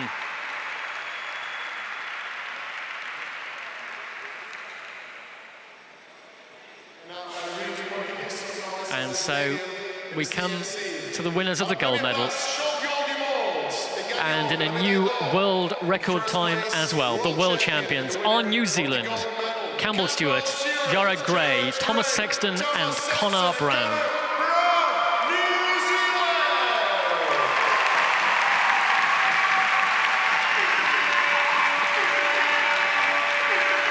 The rainbow jerseys will be presented. Joshua Scott will also join them on the podium, having contested the rides earlier in the competition. So all 5 members of the team deservedly receiving the gold medals and the rainbow jerseys. So ladies and gentlemen, tell everybody on the street, where can you see 2 world records and even have a free entrance? So the world records tumbled during the course of the day of competition at the men's team pursuit, but the last world record was saved for the gold medal final, taken by the winners. The team of New Zealand are the world champions, and they will receive, as the final medal has been presented, the flower presentation. Normally they call them all black, now they are all rainbow jersey. Les fleurs sont émises par. The flowers will be presented by Ms. Doris Thuil, membre du comité directeur de Swiss Cycling, member of the Swiss Cycling. So the flower Director presentation, we Committee. did mention earlier that 12 riders may be the most we see on our presentation podium. Actually, we've increased that to 14 here for the men, with both Great Britain and New Zealand fielding an alternative rider earlier in the competition, all of whom receive, of course, the medals and the flowers. Several baskets of which are required to present everybody. So we make our way along the line, the handshakes of congratulation. And very shortly, a hush will fall over the velodrome. No doubt joined by a cheer very shortly thereafter as we hear the national anthem of New Zealand.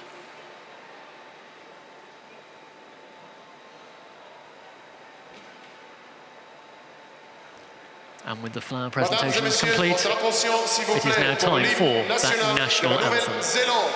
Ladies and gentlemen, may I have your attention now for the national anthem of New Zealand.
In the New Zealand camp for the world champions and world record holders. New Zealand, Campbell Stewart, Jared Gray, Thomas Sexton, Connor Brown and Joshua Scott.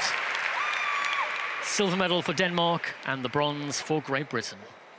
That was enough cycling for the second day of this European So that brings to an end another incredible day of competition here on day 2 of the UCI 2016 Junior Track Cycling World Championships. We hope you've enjoyed our coverage here live from Aigle in Switzerland, and we look forward to your company once again to tomorrow. Until then, we'll leave you with some highlights of the incredible action on the track here today.